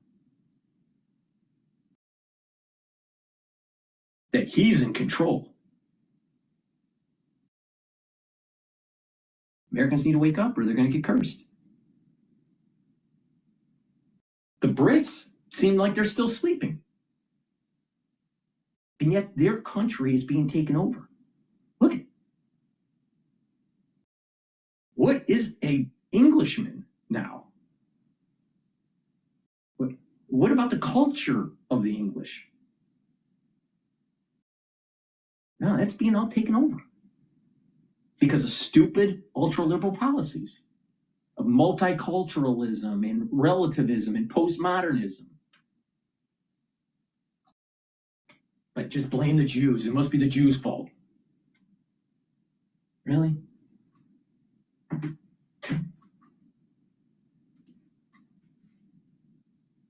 And freebies courtesy of the mayor, like frozen rent in grocery stores where everything, you just take it, it's yours, someone else paid. But nobody's talking about how the mayor's plans to create all of this free stuff is actually going to require everyone's money, whether or not they're a millionaire, and even whether or not they own property. Mayor Mamdani just proposed the utility hike on every New Yorker. Oh, yeah? Except he didn't call it that. He called it a 9.5% property tax increase. Before you call me dramatic, hear me out. Utility companies like This was already written in Animal Farm.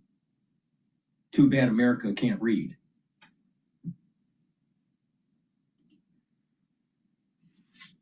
Listen, and National Grid pay property taxes on their infrastructure right here in New York City. And under New York's rate-making system, those costs are passed directly through to the customers. Former Public Service Commission Chair John Howard said it best, quote, "You're not taxing Con Edison, you're taxing customers." Right now, roughly 25 to 30% of the delivery portion of your bill is taxes. And electric and gas bills are already scheduled to rise, about 10% for electric and nearly 16% for gas. This is a very similar problem in California, not just New York City. CNN is quoting the gasoline price at the pump in California. They're not giving you the little detail that the elevated price in California is heavily because of the taxes that are in California on gasoline. Oh, they don't want to tell you that socialism takes money away from you. See, socialism takes away your property through taxation, through other means, but they're taking away your property. So they are antithetical to John Locke. They're antithetical to the Enlightenment. They're antithetical to the bedrock of our constitutional republic. Because remember, the constitutional republic guarantees property rights. A democracy in its purest form does not. It's mob rule. No, that's not what the Democrats want. The Democrats want top-down government. The Democrats want to say, well, wait a minute here. We need to have social programs for the illegals, so let's take away your property.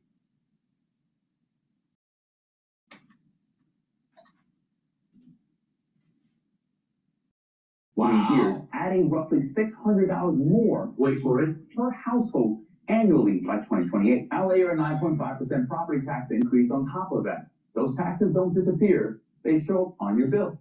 Property taxes are one of the largest. Wow. So, your utility bills. Everybody here that wants to have the lights on is now going to be paying for all the free stuff that everybody here voted for. What a shocker that people voted for communism and then it shows up and it's going to take what it needs from everybody. And it's going to take more than what it needs because and here is the you want to hear the crazy part of this? After my diatribe, I don't blame the Jews.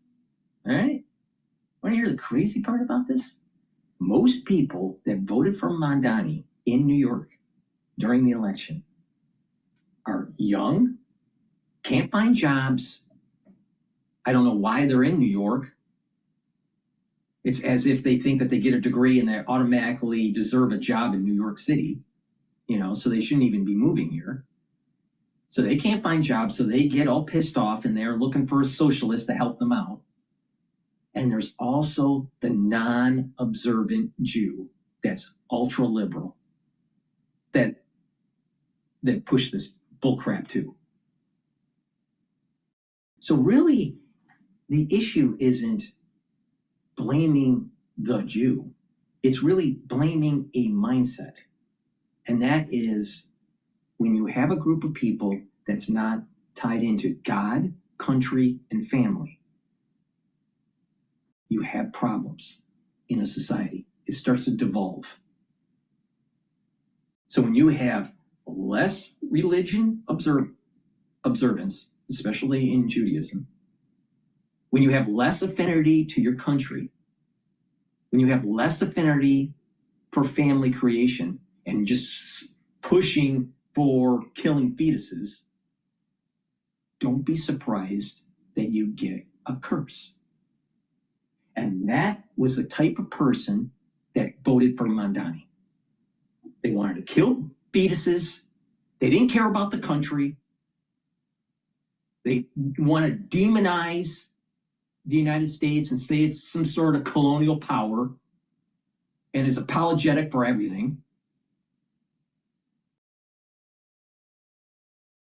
And they're not observant. Where do you think our morality comes from? The core of the morality. It's religion. Well, when you get rid of that, when you just live in a postmodern, anything goes society, don't be surprised that theft becomes commonplace. Don't be surprised that murder becomes commonplace.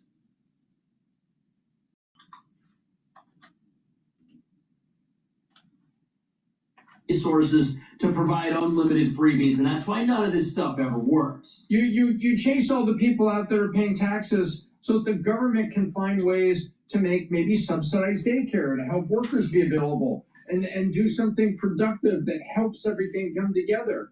Instead, you stand there and say, well, daycare is 20 grand a year, and even people 300 grand here, they have trouble making it, and you want to take half of it.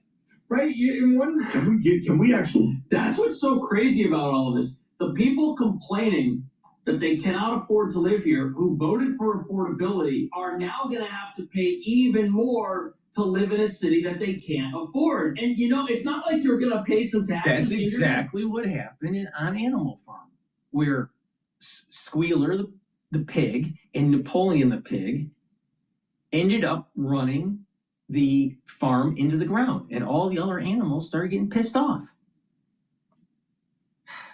I'm telling you. It was already written decades ago what was going to happen. Please go to my store, the-studio-reykjavik.com. Please get the probiotics. You can get it in powder form or a VeggieCap form. Both are very high quality. This will improve your gut biome, reduce inflammation, improve your immune system at the gut level. You'll be able to sleep better. You'll have better memory, better clarity. You'll detoxify your central nervous system by having better sleep. Also, your metabolism will improve. So please go to my store and get the probiotics. Your skin will also improve over time. So good gut health leads to overall good health. Please go to my store, the-studio-reykjavik.com. Immediate recipient of 100% of the value that you put into the system. No, you're going to get taxed if you live here to pay for free daycare that other people go to, and not everybody that gets to go to that free daycare is going to be putting in the same amount that you are. This is Communism 101, from each according to their ability, to each according to their need. And you know something? The rich, they can survive this. The folks who can't are the folks in the middle who are I'm pretty trapped. sure that phrase that he just said came right out of Animal Farm. And you know the problem with Marxism? And a lot of people don't pay attention. Karl Marx came from a wealthy family. He was an intellectual lazy fuck that thought that the intelligentsia should tell how society should run. It was a top-down structure. And what he used was some of the inequalities that are produced in a capitalistic society, he demonized to try to gain notoriety within his economic theory. The reality of the situation is it's about merit. You got to work hard and there's no guarantee. But the moment you start giving away things and guaranteeing stuff, the society will collapse. And you're seeing it in real time in New York City.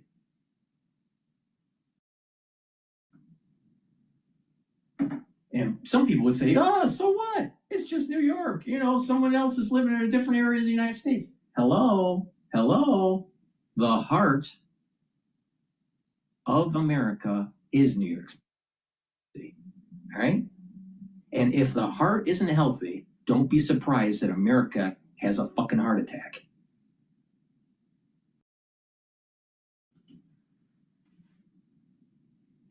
And that would be the middle class. Give the exact stats, Rob. I just sent you this tweet if you want to pull that up. This is very important for all of us.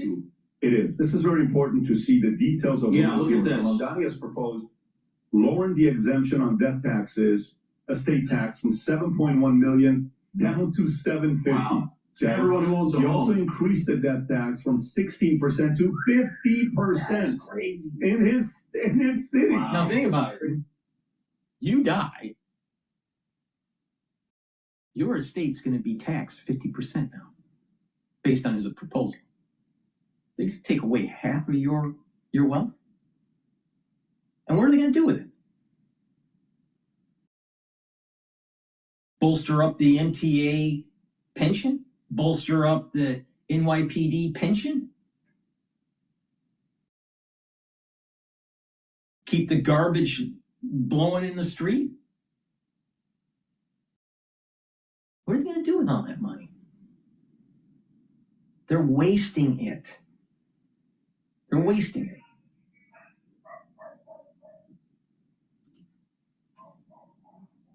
No other jurisdiction in the U.S. confiscates wealth at death from people with that small state, small of an estate. Anyone with any equity in a home New York City would likely exceed the $750 and have to pay the death tax.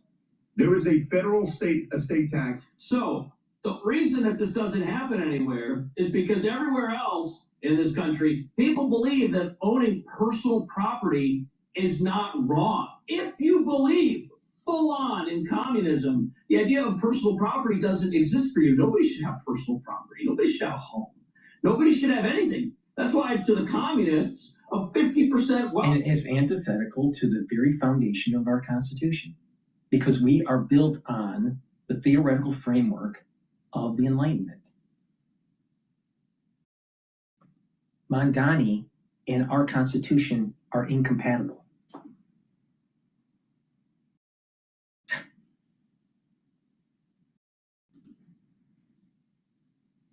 Tax, I mean, they're still letting you keep 50%. They're supposed to take 100%. They're being generous. They're not going hard enough with these proposals right here. And this is going to freak people out. It already is freaking people out. Translate it for people. Your mom is a widow. Your dad's been gone for a while. God rest his soul. And your mom passes away. You find out her home in New York is worth $770. Your sister is married with a child, and you say, wouldn't it be great if my sister could move into mom's house because it's all paid for? Yeah, but now someone in the family's got to come up with $350,000 minimum to give to the city of New York. To keep a piece of property they already own. Again, you got to remember, if owning the property is wrong, these sorts of taxes. This is why it's so important that if you're older, if you're paying attention right now and you're older, all right, 70 years old, maybe even 65, you need to start transferring ownership to your kids now. So you're not clipped by this bullshit. Also, a lot of people don't realize, if you go into a nursing home and you have property, eventually the nursing home will own the property. So pay attention to that. It's better to transfer ownership of your property to your kids through a trust or direct ownership or whatever. Talk to an attorney for your particular situation for the best move. But do not own stuff when you get closer to your demise, right? Now, some people would say, well, they don't have anyone to transfer it, then that's a different situation. But do not hold property because the government's going to take it. Do not hold property. It's better to transfer the ownership to your kids. Somehow, either through a trust or direct ownership or whatever. But what most people do is, I can't trust my kid, I can't trust this, I can't trust that, and therefore I'm just going to hold on to it. Well, let's say you have a cardiac arrest and you have to be living in a nursing home, or let's say you have a stroke or whatever, you fall down and break your hip and you can't move around anymore, and you're in a nursing home. Eventually, the nursing home is going to take your Social Security. It's going to take your home, all of your wealth. If you didn't transfer the property before you start going in a permanent status in the nursing home. How it normally works is that you're paying per month, and it's very high. It's usually $5,000 to $7,000 or more a month in nursing homes. And that bleeds down your account. And it gets to the point where you have to transfer your Social Security to the nursing home. And if you have property, the property will be sold and the proceeds of that property will go to the nursing home. A lot of people don't understand this. When you're older, you're in those golden years, let's say you're in, 70 years old and your life expectancy is 75 or 80, better start transferring your property. Don't be stupid. Because what do you want? Do you want the government to own it? Or would you rather pass it on to your family to build generational wealth? This is the problem with the middle class and the poor in the United States. They don't think generationally. So what people have done is demonize the Rothschilds. It's a rich Jewish family. It's probably maybe the richest family ever in human history. Maybe. Who knows? But very rich. Started very poor. Like super poor. Poorer than you could ever imagine. But they became super wealthy. But a lot of people demonize them. They look at all that wealth and they just demonize them. They got so much power and all this. They thought generationally. People with old money think generationally. People that are stupid, people that are middle class, people that are self-centered think only in their lifetime. Not 2 lifetimes down the road. Now people would say, well, why should I care? I'm not going to be around. Yeah, but just imagine if someone 2 generations before you thought that way. And they thought generationally. Then you'd be better off. This is a big issue in the United States in the middle class. They don't think generationally. But they'll demonize the ones that do. Most people don't have a launching pad when they're born because the grandmother or the the grandfather or even the parents didn't think far enough afield to create the launching pad for their kids. It always takes a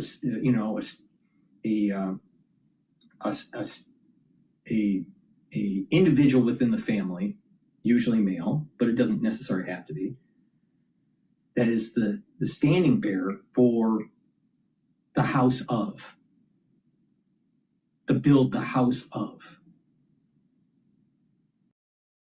And the reason why people demonize the Rothschilds is because they're jealous. That's why. Because people in their family history didn't think generationally.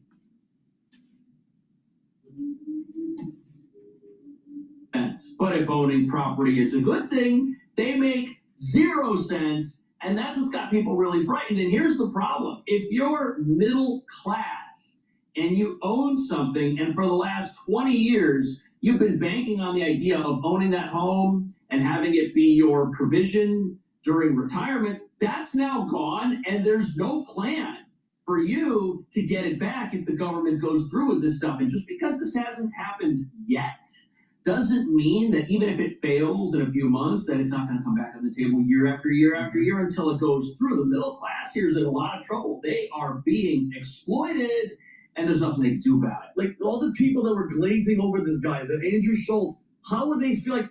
Because I remember the podcast where Andrew and all of them were all excited and he's there, and they're like, "I'll pay the extra %. I'll pay that." Now it's going up. It was 1, now it's 2, now it's going to 3. Now he wants your money when you die, which that $750 should be going to your kid. He's a horrible job at cleaning up the city. You know something? You got to give the mayor here a lot of credit. He made communism cool enough to ride that platform to election in the capital of capitalism, New York. Here's an article and some photos of him being on this podcast that was just mentioned. They're talking about how cool capitalism isn't and how cool socialism is. And you know what? People believe this. And it sounds great when you put a nice articulate smile on it until you realize that the taxes that are associated with all these freebies have to come from everybody. And of course, spending less money isn't part of the equation here to get what we need for the things that are most important.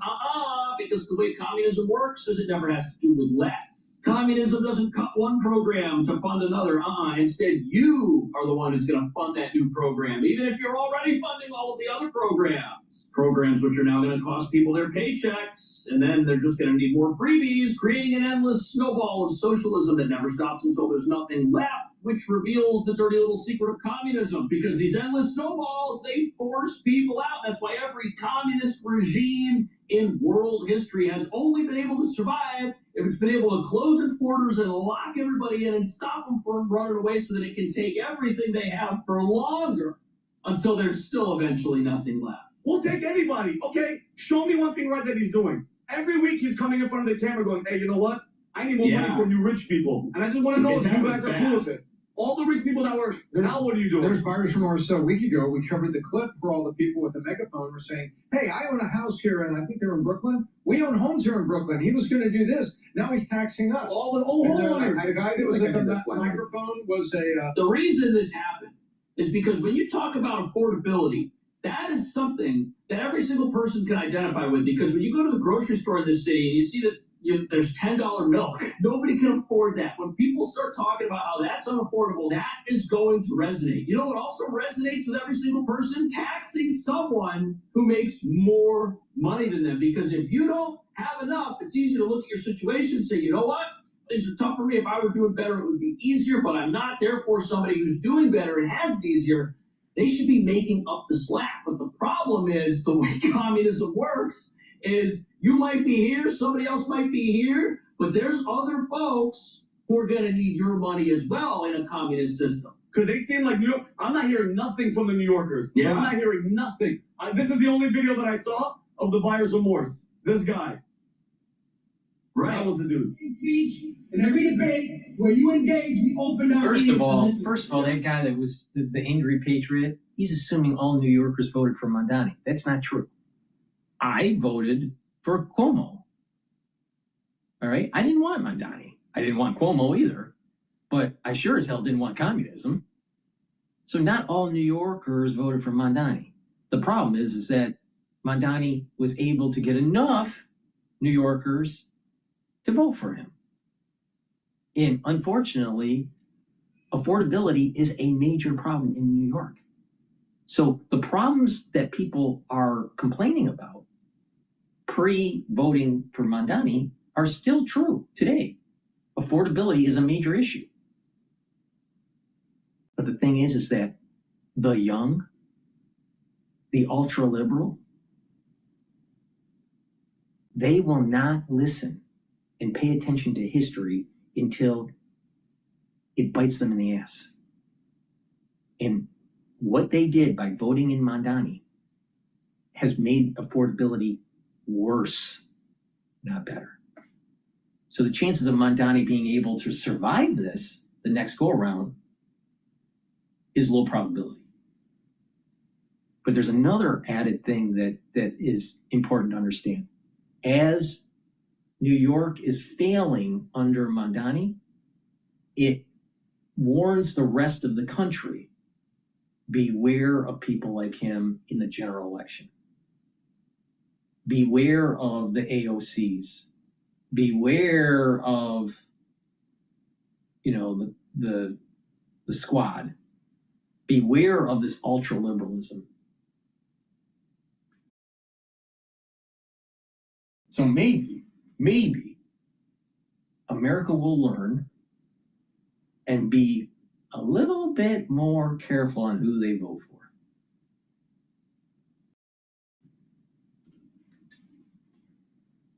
Now today, accept the words echoing from us now. Do your job as mayor and leave our taxes out. You know what the thing here is? We were told about the property tax increase. People that own homes rightly came out and realized this was going to directly affect them. But people don't know about the stealth aspect of this tax, which is going to hit every utility bill in town, and then it's going to cause utilities to go up. People's bills are going to go up. They're going to complain, again, about affordability. They're going to say, oh, my It's utility not just bill. the utilities. It's going to be everything. Everything. Because you have landlords that have to make up the tax. So businesses that are, renting space, grocery stores, everything in New York is going to go up. And it's going to go up more than 9.5%. And it will become sticky. These higher prices will become sticky and become more permanent, less elastic.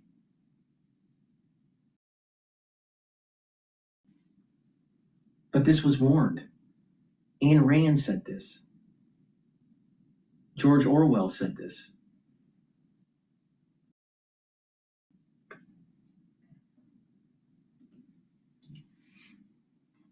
My rent stabilized apartment, which has frozen rent. This is unfair. My rent's frozen. I got the free grocery store, but I still can't live here because the bills keep going up for the utilities. And then what's going to happen? We're going to need even new taxes, you see, to offset these affordability increases, which is just going to jack up the cost to live here more and more. That's what people don't understand. Every single tax that you hit a society with, whether it's the rich, or the middle class, or whoever, it cannibalizes the whole thing. And that's because people don't understand how communism works. That's why they voted for it. Now they're learning how it works. And they're very afraid of what this is going to mean. If you own a home, like these folks that own a home and now might have it hit with a very high property tax or a potential estate tax, well, what does that mean? That means that once this goes through, or if it goes through, whether it's this year or next year or in 3 years, if this happens and the government's going to take half the value of your home, keeping your home means you walk away with 50%. That means if somebody comes along and offers you 55% of the value for your home and the government's going to take half, you're better off selling at a rock bottom price just to get rid of your ass. And then that person who buys it, well, then they're going to have to sell it at a rock bottom price later. So this may not be sustainable, but in the short term, you're going to see people who are forced to sell their homes, which have a value that is pretty well taxed. That value is going to get cut way down, and eventually property values here could go to zero. This entire thing could implode upon itself. This is alarming. But what do millionaires get in your state other than demonized? It's not patriotic to stay in New York. It's idiotic. What businessman is going to go down to Florida and play golf with their buddies And to imagine that, like after a round of go, hey, successful business owners, do I got a deal for you? Move your business back to the place you just left, pay more taxes. The cost of living is 50% higher. Yeah, hard pass from anybody with half a brain. Right. What he's talking about here is the inability of a place that chases out folks to get them back. It's impossible for New York to convince people who left to move back after they decide that, you know what, enough is enough. Because they're going to go somewhere else. It's going to be better, and it's going to be more predictable. If you're going to try and stay in a place where there's mobs on the street who are promoting despotic regimes, clamoring for more of other people's money, the writing is already on the wall. If it's not this year, it's next year. If it's not next year, it's the year after. All these taxes are going to hit because that's what the voters here want. And that is the prediction that you have to make. You can't look at a place like New York and say, you know what? If I stay here and other people leave, I'm going to eventually be able to survive this because eventually people here will learn and bring in somebody who wants to fix all that stuff. That's not how this works. As people leave, the electorate radicalizes itself, and a higher percentage of people who remain are now in favor of all the things that force people out. If you have a very close election and somebody comes in and they go hard on communism, like what the mayor is doing, that is going to essentially guarantee majorities of people who stick around because they're the only ones left and want to vote for this stuff in the future. We're going to have communism here forever now. You want companies to come back? You're going to have to incentivize them. Just throwing this out there, too. You just lower taxes. I don't know, maybe. Look, here are the top 4 states that people are leaving: California, New York, Illinois, and New Jersey. All Democrat states. With the number one reason people are leaving is because of taxes. And yet, these liberals keep raising them. And where are they going? Texas, Tennessee, and Florida. Because that's what the voters there want. As people leave states like California, New York, and Illinois, who stays? The people that were voting in the politicians that offered them the freebies, the people who voted in the politicians that said they were going to tax the rich. That's who stays. So in order to maintain their political power, the leaders of these places have to keep going hard on something that's forcing people out. And this idea of people leaving, I mean, this happens over decades. It doesn't happen immediately. Yes, there are people who will leave New York City in the near future, but people have already been leaving. That's why we have these budget deficits. That's why we have a radicalized electorate, because the people that were around 20 years ago to vote for a Giuliani-like mayor, well, they've long since left. That's why we're not going to have a mayor like that again. States with limited government, maximum freedom, and less taxes. This is not hard. Yet some of the states with these liberal states are the largest states with bachelor's degrees in them nationwide. Yeah. And they can't figure out why people are leaving. I mean, it would be a stand-up routine. But it doesn't stop at the state level. Bernie Sanders, he wants to make this nationwide. He's been trying to do this for like all 50 years he's been in office. But it was for millionaires and billionaires, but once he became a millionaire, he wants to only do it for billionaires now. The fundamental difference between actual Republicans and liberals is liberals believe the money that you take home is what the government allows you to keep. There it is, right there. That is the primary tenet of communism, is that you don't deserve to own anything. You don't deserve to have personal property. You don't deserve to have a business. These people don't believe in the Enlightenment. They don't believe in life, liberty, and property rights. That's a big problem because our Constitution does. Communism is a cancer, just like a caliphate is a cancer. And it so happens that you have a communist mayor, a Muslim mayor, destroying New York City. And I don't think that's by accident. Deserve to have a home. You don't deserve to have wealth. And your children who didn't work for your wealth do not deserve to inherit it. To them, that is the most unfair thing ever, this idea of generational wealth. And that's why we've got these ideas of wealth taxes. That's why we've got people who are living in a middle-class home and are about to see it disappear, and about to see the values of their property wiped out because nobody's going to come along and buy a home in New York, knowing that in just a couple of years, the value of that home could be worthless because laws and wealth taxes are passed to make it worthless. And you want to know why people still vote for this stuff? Because if folks in California, New York, or Illinois were to say, you know what, we need to stop giving away all the freebies. We need to let people work hard for their own money, and if somebody works hard for something, we're going to allow them to keep it. That's unacceptable to people who've been voting for socialism over and over and over again and think it's the way that the world is supposed to work and think that that is what's going to lift people out of poverty. What do you think about all this? I will see you in the next video. Please go to my store, the-studio-reykjavik.com, get the products that I offer, stack them the way I'm telling you to improve your health and wellness. And this will help support the work that I do. All these videos are for free. So please go to my store, get the vitamin B complex. This is super important. If you're 40 years of age or older, this will help to boost up your energy levels, rev up your metabolism, and protect your neurons. Omega-3 helps with your cardiovascular health. You should be taking this every day. This will help to bring down inflammation and improve your lipid profile. Myotrol, if you're 40 years of age or older, do some resistance training and take the Myotrol. This has polyphenols, flavonoids, and lignans to help with the gene expression to build muscle and maintain muscle. So this will help to reduce the atrophy that takes place when you get older. If you're an athlete, younger or older, you will also benefit from taking Myotrol because it will help you to recover after your workout and help you to build muscle. And get the structural nano silver drops and lozenges. You can get it in cherry flavor, honey and lemon, and blueberry, and orange splash, vitamin C, honey and lemon lozenges. Get a few bags for your household. The moment you have that throat irritation, take it right away. It will neutralize and help the health of your oral cavity and your oral pharynx. Super important. All right, as we continue here, society is in a danger zone. It really is. And it's unfortunate that people aren't waking up. All right, this is The Economist. They were interviewing a former head of MI6. Iran has the upper hand in the war, so let's listen into that clip. I feel the war is at this really important juncture. President Trump is trying to reopen the Strait of Hormuz by military means, through threats against Iranian power plants, and to seek to end the war through diplomatic talks. I think what people are struggling with, what I'm struggling with, is a full understanding of who has the upper hand right now, who's in a stronger position as that process unfolds.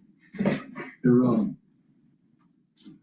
I think, and I regret having come to this conclusion because, like many MI6 officers of my generation, we faced the violence and brutality of the IRGC for most of our careers. That's the Islamic Revolutionary Guards Corps. Yeah. So there is no love lost between us. And I shed no tears for Ali Khamenei, who was killed at the beginning of this war. But the reality is that the US underestimated the task. And I think, as of about 2 weeks ago, lost the initiative to Iran. In practice, the Iranian regime has been more resilient than I think anyone would have expected. They took some good decisions, actually, as early as last June, about dispersing their military capability and delegating the authority for the use of those weapons, which has given them significant extra resilience against this incredibly powerful air campaign. They have embarked on what's technically called horizontal escalation, i.e. firing rockets at anybody within range, which at the time, obviously, Shoshenko I thought was nuts, but in fact, has been a very good way of putting in direct price on the US. It sort of worked. And then they've understood the significance of the energy war and held the straits of threat and globalized, and essentially not internationalized, just globalized the conflict in a way that gives them some weapons. So they played a weak hand pretty well. And at the same time, my second point is that Donald Trump has said some stuff that will have confirmed something they knew already, which is that they're in a civilizational war in their terms. They're in a war of existence. Donald Trump made it very clear that he wanted to see them, up against the wall, basically. Whereas America has embarked on a war of choice. And in those terms, I think that's imbued them with more staying power than their US and certainly US counterparts. And they know that now. And I think that really is giving them the whip hand. And then finally, there's a very technical point which you'll be as expert or more expert on than I am, which is about stocks of drones and the reality, as I understand it, that whilst this has been an almost perfectly executed military campaign from the air, you can't reduce the threat to zero. And while you can't reduce the threat to zero, Iran can hold the Straits at threat, even with just 10% of its initial drone stocks. It can hold the Straits at threat because these are not military people. This is not a military audience you have to satisfy. This is people who own oil tankers and captains of oil tankers. And that really does give them the whip hand. So I think the options for the USR and Israel are pretty limited and not great. That really brings us to the question of the regime, which is in place, weakened, but still the Islamic Republic stands as a revolutionary entity, the Revolutionary Guard, the organization that planted roadside bombs that killed many of your colleagues over those years. That stands and is surviving. So to start with, have they been more resilient than you thought? How do you understand their survival and their endurance now? I think that they are in the death throes. And but I think the irony is that the biggest threat to them is peace, not war. The January uprising showed that they have no answers. The hatred that engendered is endemic and will last for decades. The estimates are up to 10,000 of their own citizens machine gunned in the street by IRGC-sponsored militias. I don't expect them to survive into the long term as a result. But of course, ironically, this situation is an environment where they get an extra lease of life because it's hard for opposition to organise in the face of an air campaign, and they're licensed to be even more brutal than they were before. I think when it comes to the nuclear stuff, the very large majority of Iran, perhaps 80% of them, are against. In fact, they've had it with the theocratic regime, and that actually was sort of how the voting went when Masoud Pezeshkian was elected. So this is data from President of Iran, and it wasn't a manipulated election. It showed that pretty well 80% of Iran wants nothing more to do with this sort of total resistance theocratic ideology, but the 20% or probably even less, 10% are the ones with the guns. And that is proving decisive. They are empowered by this situation to continue to brutalise the population. You've got this interesting attrition that's taken place at the top of the regime and new faces coming through. Some of them, though, probably quite well known to you, the new IRGC Chief General Vahidi. He's a former Quds Force commander. The Quds Force was, of course, very active in Iraq and Afghanistan, and you would have seen them up close.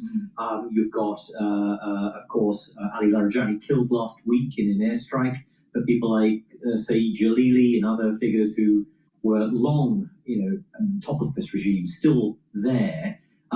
Many of the people you'd have been studying closely, SSIS chief, I'm sure, have died in the last 2 weeks. There's been huge turnover. What do you make of the kind of ideological complexion of the regime as it has changed in these last 4 weeks? I think the net effect, which was probably going to happen anyway, is that that we've seen the end of the theocracy. Actually, with the end of Ali Khamenei, his successor was never going to be as powerful as he was. That's kind of it. And in Mushtaba, although he's ostensibly a cleric, he doesn't have his father's credentials. You basically see an IRGC takeover. Not a dictatorship so much as a junta, I would say. And that's how Iran is being run now. So, in paraphrase, the beards have got shorter.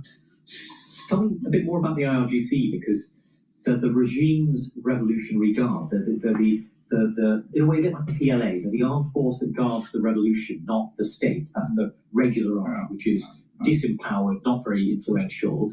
But how religious is it? How ideological are they? Because they also have big business interests, don't they? They're corrupt. They're sort of smuggling things across borders. What are these? Who are these? Yeah, they're no less ruthless than Ali Khamenei, but they are more corrupt and significant beneficiaries of the sanctions regime. So they're sort of invested in this black economy that's been created by the long-standing sanctions, which is one of the reasons why you might think they would be more pragmatic in these circumstances. It's important to understand Mujtaba as just a sort of, well, we've never even seen him. He's just a figurehead to all of this. So these guys are in charge. None of them, as you say, have any sort of track record that might imply leanings toward reform, but they are, I think, more pragmatic. That's certainly true. You say the regime is in its death throes. Now, that process, it could be terminal, but that process could last a long time for Iran. What follows? I mean, you're not a mind reader, but what are the prospects you would put on a democratic transition versus some other kind of rather messy and unpleasant transition? Yeah, I actually think in some ways this war, as I've said, may sustain their capacity to brutalize the regime. But I particularly think after what happened in January, the chances of them keeping the show on the road indefinitely are low. Look, what comes next, who knows? All I can counsel is just sort of listen to the dialogue, in particular, any sort of buyer's remorse around the Mujtaba appointments when they could have put in someone like Ayatollah Khomeini's son, who is a much more pragmatic person but has real religious credentials. That would have been another way to go. That, in fact, would have augured some kind of shift. Masoud Pezeshkian, listen to him, fundamentally a secular reformist figure, but clearly really under the thumb of the IRGC at the moment. If he starts speaking more freely, then you have the prospect of the 80% of Iran that is actually just sort of had enough of this starting to prevail, not just demographically, but electorally. Maybe that would be a clue that I would be listening to. All right. Please go to my store, the-studio-reykjavik.com, and take this stack to help with your brain health.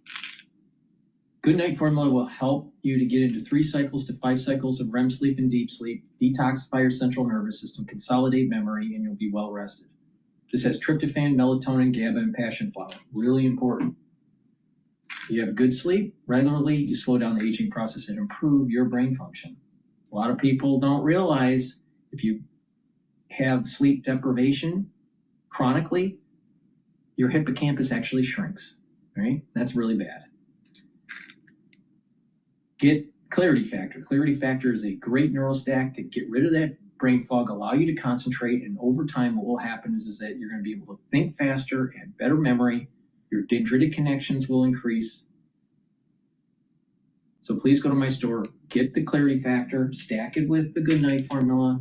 You take the Good Night Formula at night, take the Clarity Factor when you wake up or in the afternoon, depending on what your tasks are for the day. But take them every day and improve that brain function. Olive leaf extract, dual purpose. This is going to bring down inflammation, help to control your lipid profile. This helps with your cardiovascular health and your immune system. And resveratrol helps with youthful gene expression, gets rid of cells that are in senescence, helps to soak up free radicals, improve your energy levels and the health of your mitochondria, and improve your basal layer for your skin. This is the reason why taking resveratrol makes you look younger, right? Now, resveratrol stacks really well with C60, so please take them together. Go to my store, the-studio-reykjavik.com, use discount 5, all caps, discount 5, get $5 off any order. All right, let's listen into CNBC. They're talking about SpaceX and the IPO. It could try to raise more than $75 billion and puts its valuation north of $1.75 trillion, which would be the largest public debut in history. There could be a deal in the Senate on limiting the cost of insulin. Semaphore reports today that a bipartisan group of senators led by Democrat Jeanne Shaheen and Republican Susan Collins has reached a deal to cap the price of a month's supply of insulin at $35. Senators say they've lined up additional support and hope to attach it to legislation at some point this year. And the BBC has a new boss. Former Google executive Matt Britton will become Director General of the British broadcaster. The appointment comes as the BBC faces an uncertain future amid a $10 billion lawsuit from President Trump over a documentary about the January 6th attack on the Capitol. Britain's predecessor, Tim Dick. Let's listen into. I'm debating Al Jazeera or. Yeah, let's listen to Al Jazeera right now. The war on Iran is threatening to push food prices even higher across vulnerable nations. The conflict has disrupted fertilizer shipments and sent energy prices soaring. Lebanon's economy was already struggling, and under Israel's recent bombardment, it's set to feel the shock even more. Tony Cheng reports from Beirut. For Aziza Khalil, a trip to the shops is all about tough decisions. A widow with 3 children, the surge in prices means even the basics are now sometimes out of reach. As she tries to fill her trolley with bargains, she just can't make ends meet. Example, whatever used to cost 50 now costs 100. What was 200 is now 400. It's unbearable. This is important to understand that it's not going to be just in the Middle East that food shortages and higher food costs. If the Strait of Hormuz isn't opened up and a de-escalation of the Middle Eastern war, if that doesn't happen, if we don't have a de-escalation, fertilizer shortages and the cost of fertilizer will increase. We're going into the planting season in the United States, mid-April. That means in the fall, the yields potentially could be less. So there may be shortage of food and the cost of food will go up. So this is not just a regional issue. This is a worldwide issue, which I keep on saying, guess what? There's a harvest coming. Now, think about when the harvest season is in the United States. Now, depending on the crop that you grow, some crops can be harvested a couple times a year. So, but let's just do broad brush here. Harvesting takes place in October, September. Didn't I say a curse is coming in the whole world on September 11th of 2026?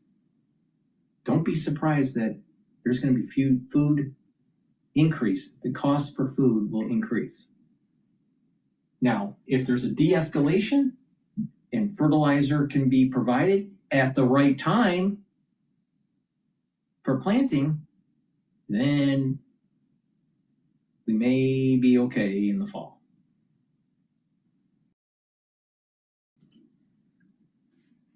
It explains.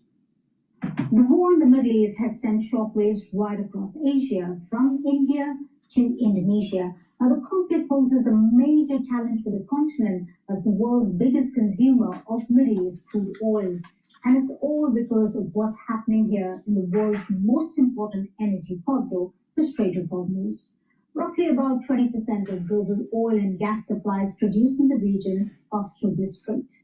Now, Iran has effectively shut it since the start of the war, blocking shipments, most of which are meant for Asia.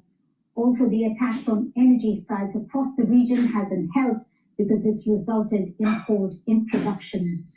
Now, India, Pakistan, and Bangladesh rely heavily on the Gulf for their energy needs.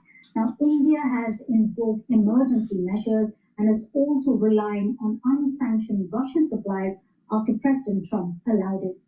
Now, the oil and gas reserves in Pakistan and Bangladesh are low, and this is the impact. People scrambling to get fuel, and several shops already shut. Now, China is faring better because it's already stockpiled crude before the war began. It's one of the biggest buyers of Iranian oil despite Western sanctions. And Iran has reportedly allowed Chinese vessels to pass through the Strait of Hormuz on the other side to bring in supplies. And Beijing also has another reliable partner, and that's Russia, for its supplies over pipelines over land.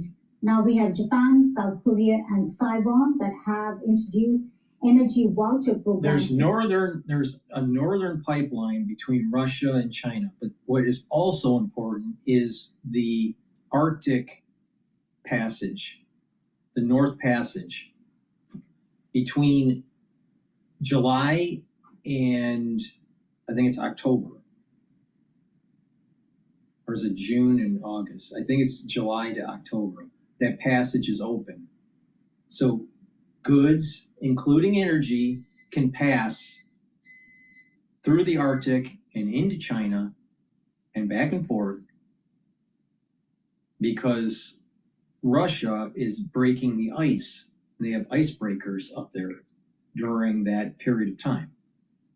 So the North Passage is super important for China. It's not just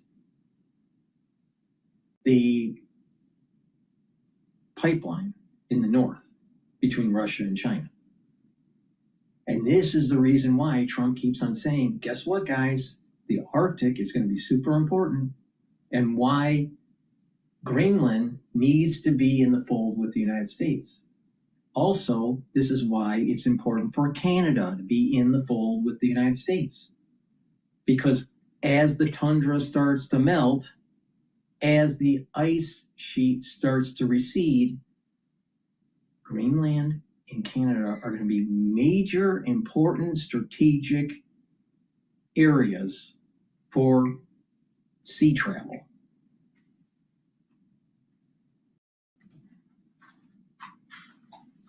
Tech consumers from rising prices, and for the first time in decades, Seoul has introduced a fuel cap, and Japan is relying on its national reserves to tide over the crisis. Then we have Thailand and Indonesia that have also introduced some measures. Thailand has put a cap on diesel prices for now, and Indonesia says it's offering fuel subsidies. Finally, we have Vietnam and the Philippines that are struggling. Vietnam doesn't have much of oil reserves. It lasts about 20 days. And we have the Philippine president who's declared an energy emergency. So here, we're in 2026, the year 2026, and in nations in Asia, it's as if they have a 1970s energy crisis.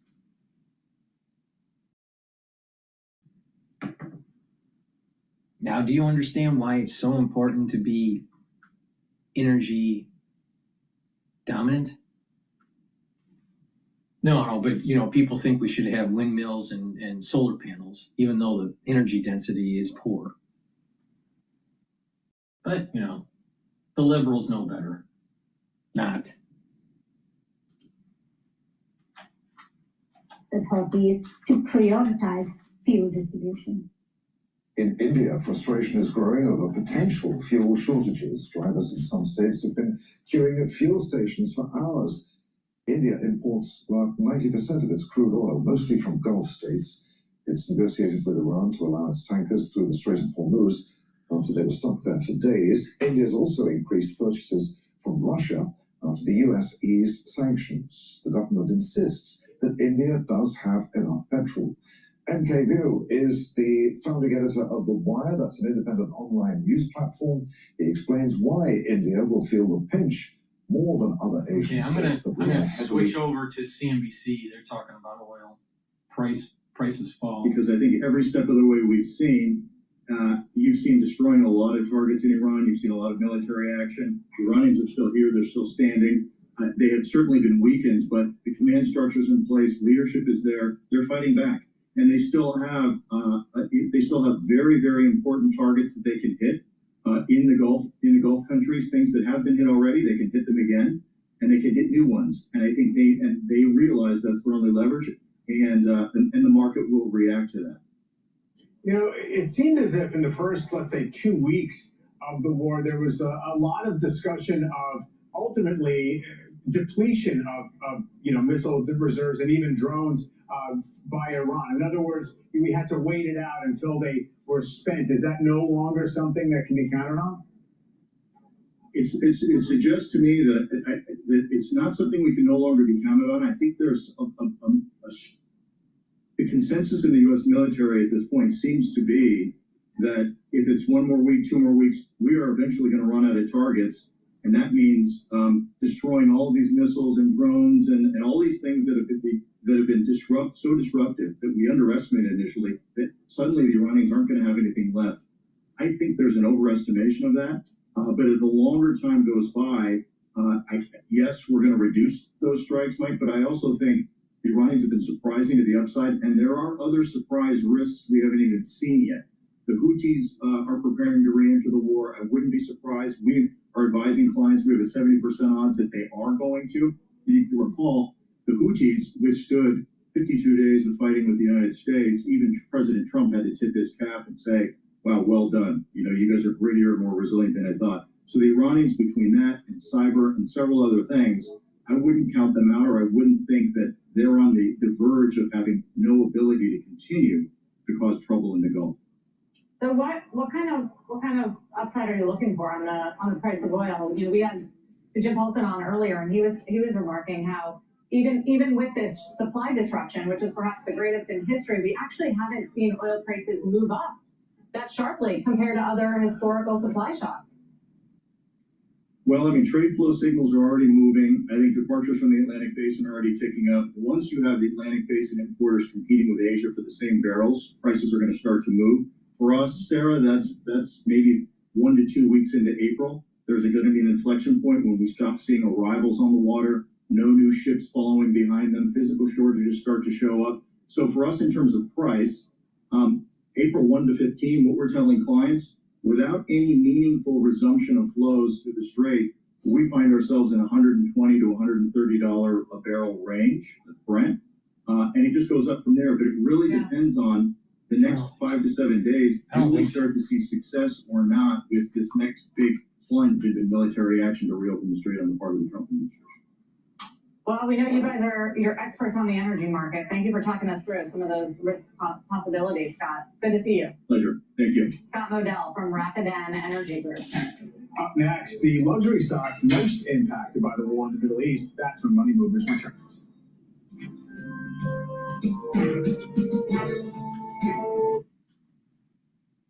All right. Let's listen into.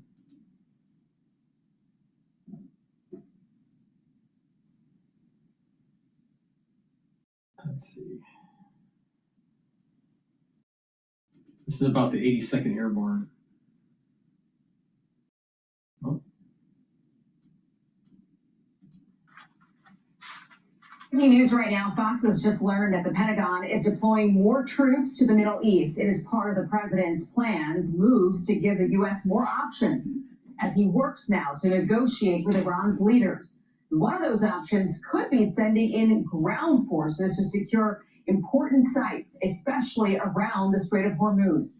Meanwhile, more dramatic new video coming in from Central Command showing U.S. strikes destroying military targets of Iran's regime. Take a look at this.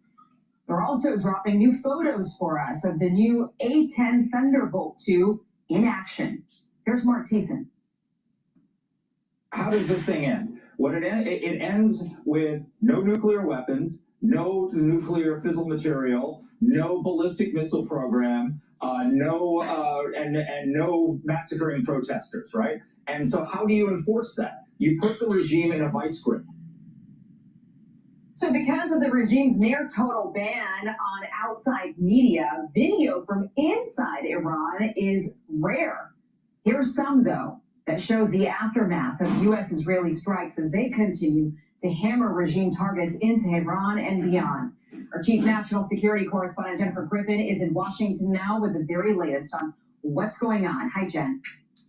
Hi, Aisha. Well, the U.S. is sending about 1,500 additional troops. The commander of the 82nd Airborne Division, Major General Brandon Tegmeyer, along with elements of his headquarters staff, is expected to deploy to the Middle East soon. The 82nd Airborne is your ready force. U.S. officials have indicated ground forces could be used to take Iran's Karg Island or its highly enriched uranium, but publicly signaling these kinds of troop movements and naming the potential targets represents a lapse in operational security and could just be a negotiating tactic. We see ourselves as part of this negotiation as well. We negotiate with bombs. I said, Pete and General Raisin Kane, I think this thing's going to be settled very soon. Here they go. Oh, that's too bad. Pete didn't want it to be settled. They were not interested in settlement. They were interested in just winning this thing. The A-10 Thunderbolt attack aircraft have been used to destroy the countless small Iranian naval vessels they're used to drop mines in the Strait of Hormuz. It takes very little, however, to threaten the strait. It would be hard to keep it open. And so it is like what we found in Iraq. We could bomb Iraq pretty easily. We could even take Baghdad with relative ease. I tell people about this war, if you like this war, enjoy this first part, because this is the best part.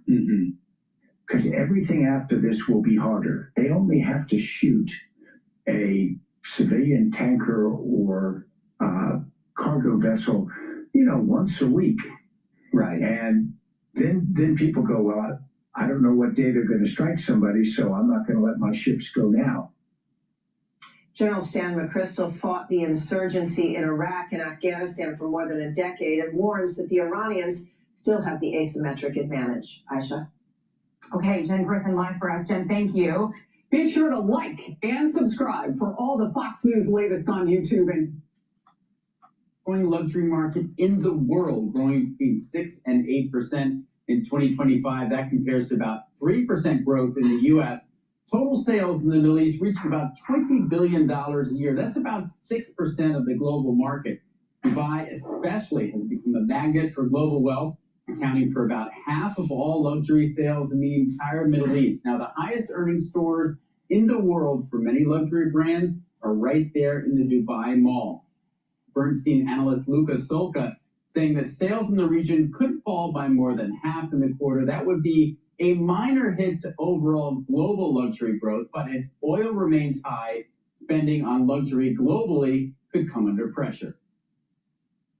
Oil prices could prompt a downward adjustment in global stock markets, and that would be very bad because consumer feel good of people with wealth in the stock market would be damaged. Now, for the full story on what the war could mean for luxury and for wealthy consumers around the world, you can sign up for the new Inside Wealth newsletter out tomorrow morning at cnbc.com/InsideWealth. Mike, Sarah? Yes, sir. Robert, it's interesting, the final point there, because I was wondering about the knock-on effects. The Asian economies are the ones that, in theory are most exposed to a rise in oil prices, and therefore maybe wealth effects would matter there. And on the other hand, I wonder if the decline in actual core Middle East sales would be more of a temporary, presumably coming back when hostilities end. Well, you're absolutely right. Investors have keyed in here on the global slowdown potential rather than just the Middle East. Middle East is about $20 billion in annual sales. We've seen a market value decline for all these luxury stocks of nearly $100 billion. So it's far more than even all the annual sales in the Middle East. And the concern is really about Asia. China had been recovering and showing signs of strength until this issue. Now, of course, you've got important markets like Korea, Southeast Asia that are highly dependent on imported oil and will see higher prices and probably an economic slowdown if that lasts. So indeed, Mike, that is the broader concern if it happens. Yeah, on the other side, higher oil prices are good for a lot of these countries like the UAE, and Qatar that generate a lot of revenue. And it's not a rethink, Robert, right? Is there any reason to think that this is not just temporary and that in the long term this will all come back? Yeah, there are risks, but the greater opportunity here is if we have a stable Iran, a more stable and peaceful Middle East, then, the main growth engine for luxury in the past year has been the Middle East. That could take off even faster if we have a good result here. So yes, we're seeing the market price in the risk, maybe not pricing in the real opportunities if we have a good outcome in the short term. 100%. Thank you, Robert Frank. Good to see you. When we come back, Meta losing a landmark trial over child safety, what that means for the company and for users moving forward. We'll be right back.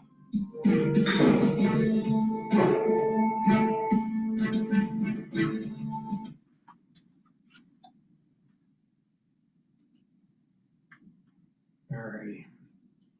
Let's listen into what's going on with shipping. This analyst was an ex-military, ex-Navy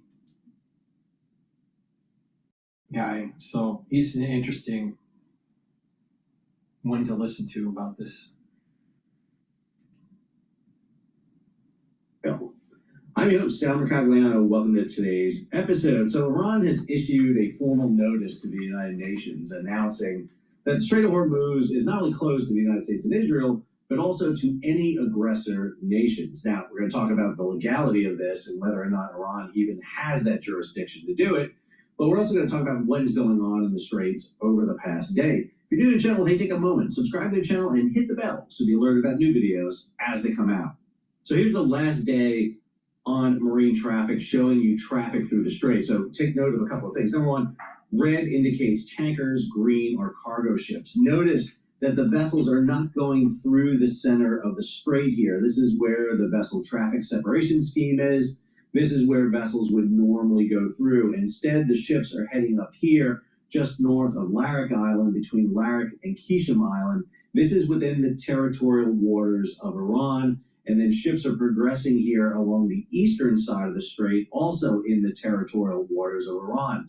This gives credence to the concept that Iran has worked out deals with these ships to make the passage through the Strait of Hormuz. We're going to talk about what that means and what the significance of it is. Here's the latest report by JITMIC as of 24 March. Situation still critical in the Arabian Gulf, Strait of Hormuz, Gulf of Oman. 21 attacks on vessels since 1 March. 6 vessels transited through the Strait of Hormuz within the last 24 hours. Looking at transits through the Strait of Hormuz on 22 March, we see 3 cargo vessels and 1 tanker, and on 23 March, 2 cargo vessels and 4 tankers. So we're beginning to see an increase in the number of ships moving between the Persian Gulf and the Gulf of Oman. As noted, we haven't seen an attack on any vessels since 23 March. The most recent attack was on a vessel within the Strait of Hormuz, inside the Persian Gulf, off the coast of the UAE. All right, before we jump in that story, I want to take one other look, and this time at marine traffic. This display shows you global traffic around the world. Again, green are cargo ships, red are tankers. I'm going to clean this up a little bit here and take out some of the ships. So we're going to remove all the ships except for crude oil tankers, and then even then we're going to modify it. So we're just looking at ships over 150,000 deadweight tons. So that gives us the fairly large size of crude oil tankers. And here you can see that conduit of oil around the world. This is kind of like the circulatory system of the global energy network. And unfortunately right now, right here at the Strait of Hormuz, we have it kind of pinched. 20%, roughly 20 million barrels per day typically flow through here. There's roughly about 103 million barrels per day that are loaded around the world. With 20 million barrels stuck inside the Persian Gulf per day, we're not getting that flow out. Now we're getting some out. We're getting about 1 million a day, a little bit less than that, coming across on a pipeline here to Fujairah. But this terminal has been under continual attack and has not been able to load up to pressure. Then we have a pipeline that runs here across Saudi Arabia to this massive congregation of vessels off of Yanbu. That pipeline that goes across Saudi Arabia here has roughly a little bit over 1.5 million barrels per day usually, and they're trying to ramp it up right now to about 5 million barrels per day. But what we're seeing is because of that constraint, that 20 million barrels per day, or roughly a quarter of the world's energy sources when you factor in LNG, liquefied petroleum gas, liquefied natural gas, and other energy, This is putting a hard press on the rest of the system.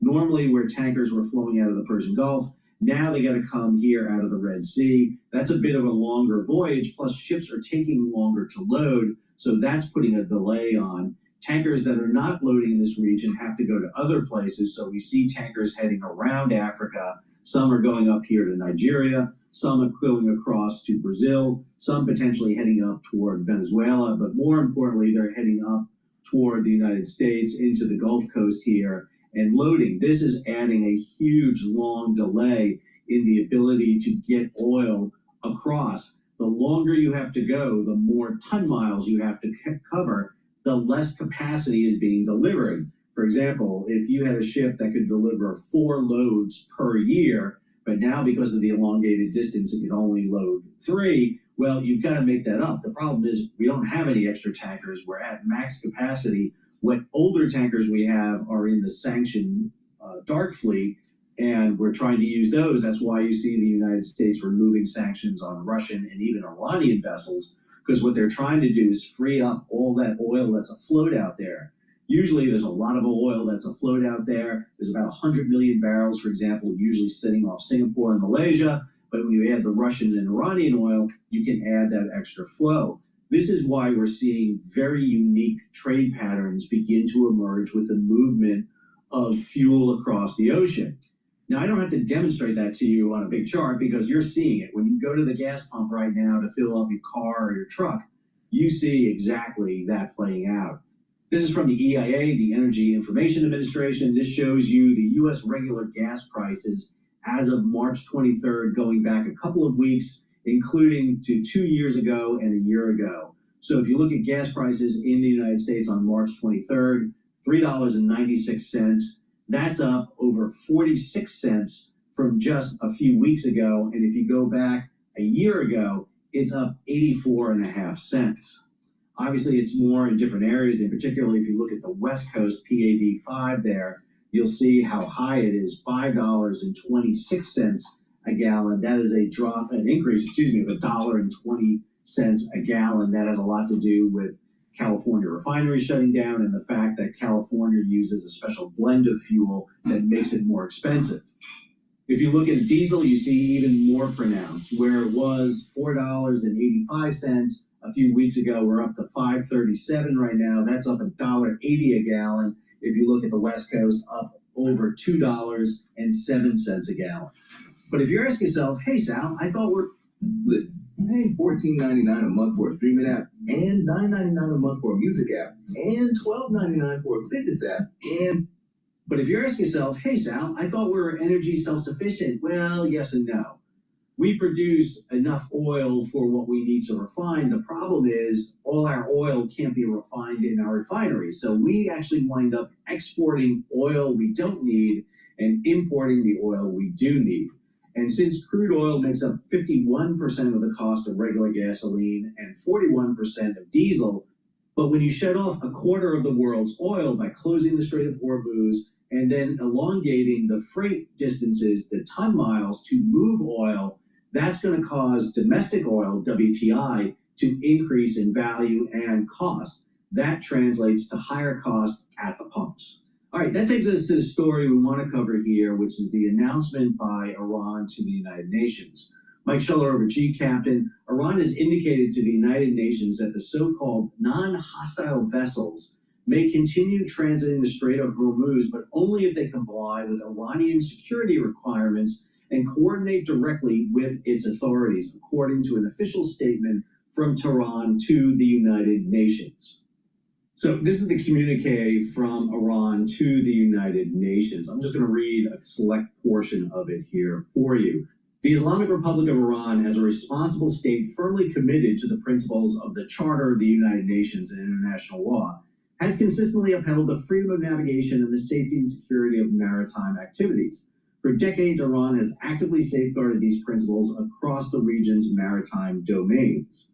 The effective realization of these principles in practice include passage through the Strait of Hormuz.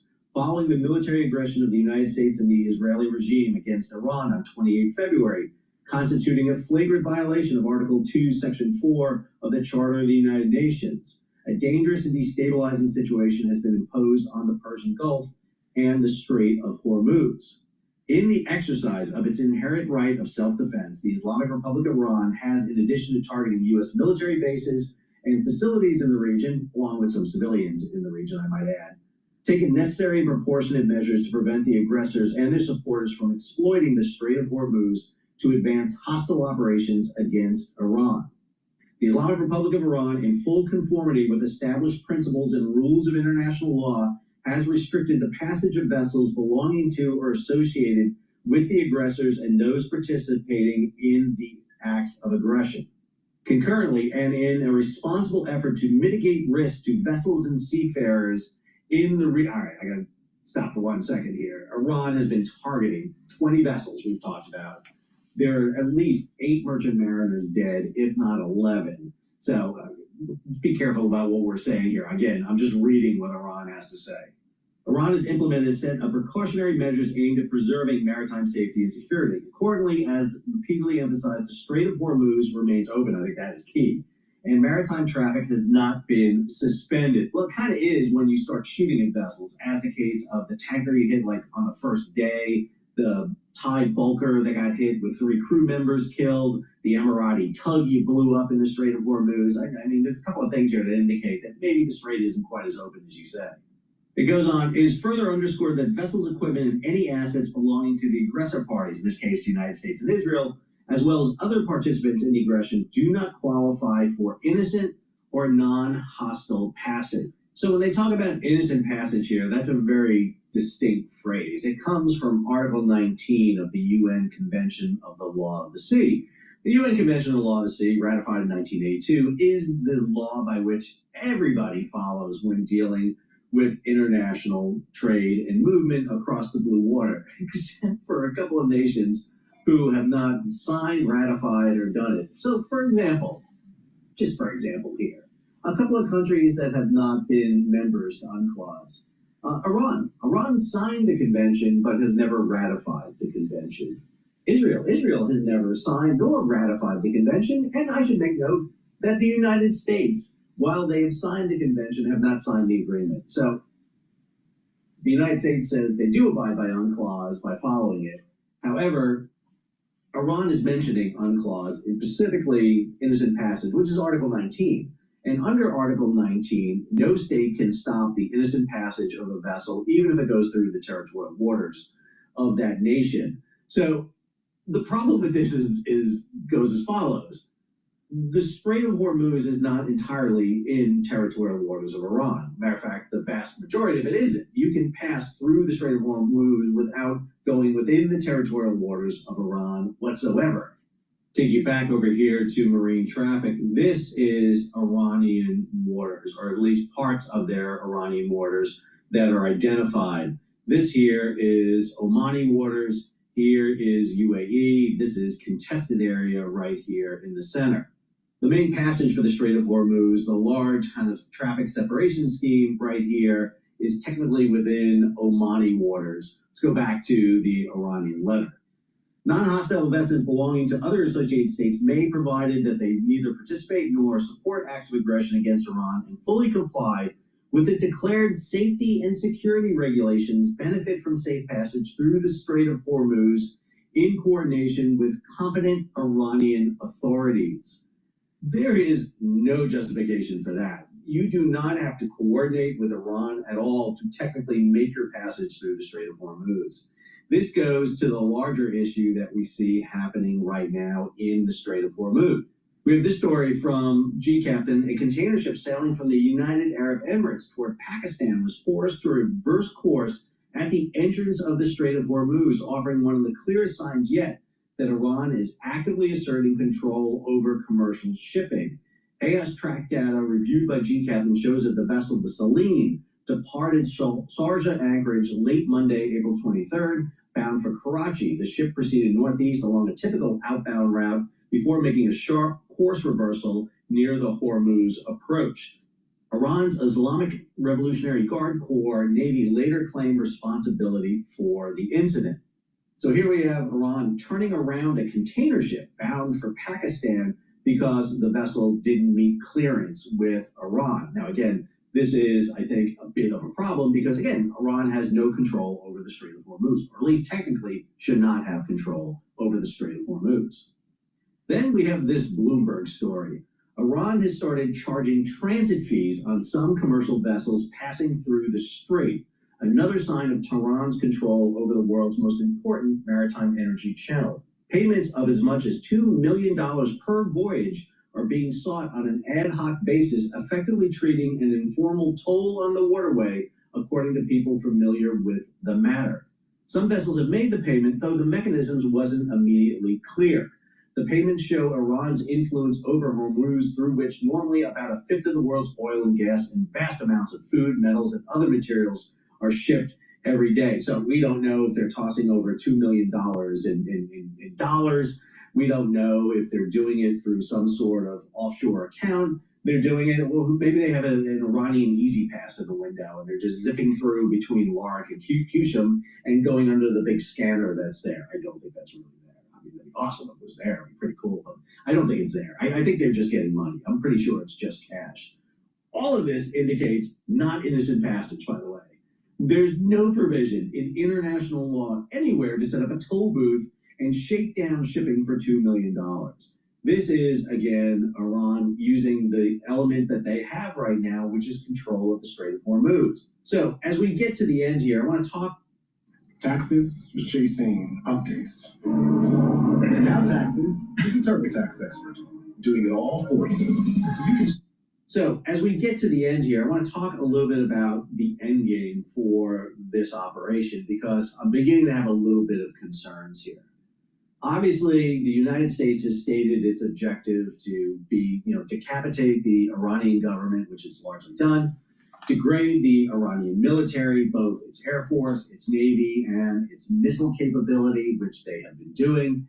And now they've started a campaign to focus on the area in and around the Straits of Hormuz. American naval forces are moving into the area. We've got the Tripoli Amphibious Ready Group that sailed out of Singapore. It's in the Indian Ocean. The Boxer Amphibious Ready Group set sail from San Diego. It's in the Pacific crossing. It's probably about a month at the earliest out from there. It's a bit of a passage for them to get there. You have the Lincoln Battle Group still in the Indian Ocean. The Ford is up in the Mediterranean right now, pierside in Suda Bay, undergoing repairs due to the fire on board. It's not hit by a missile. Due to the fire on board, we're talking about the Bush sailing from Norfolk at some time here in the near future, coming across.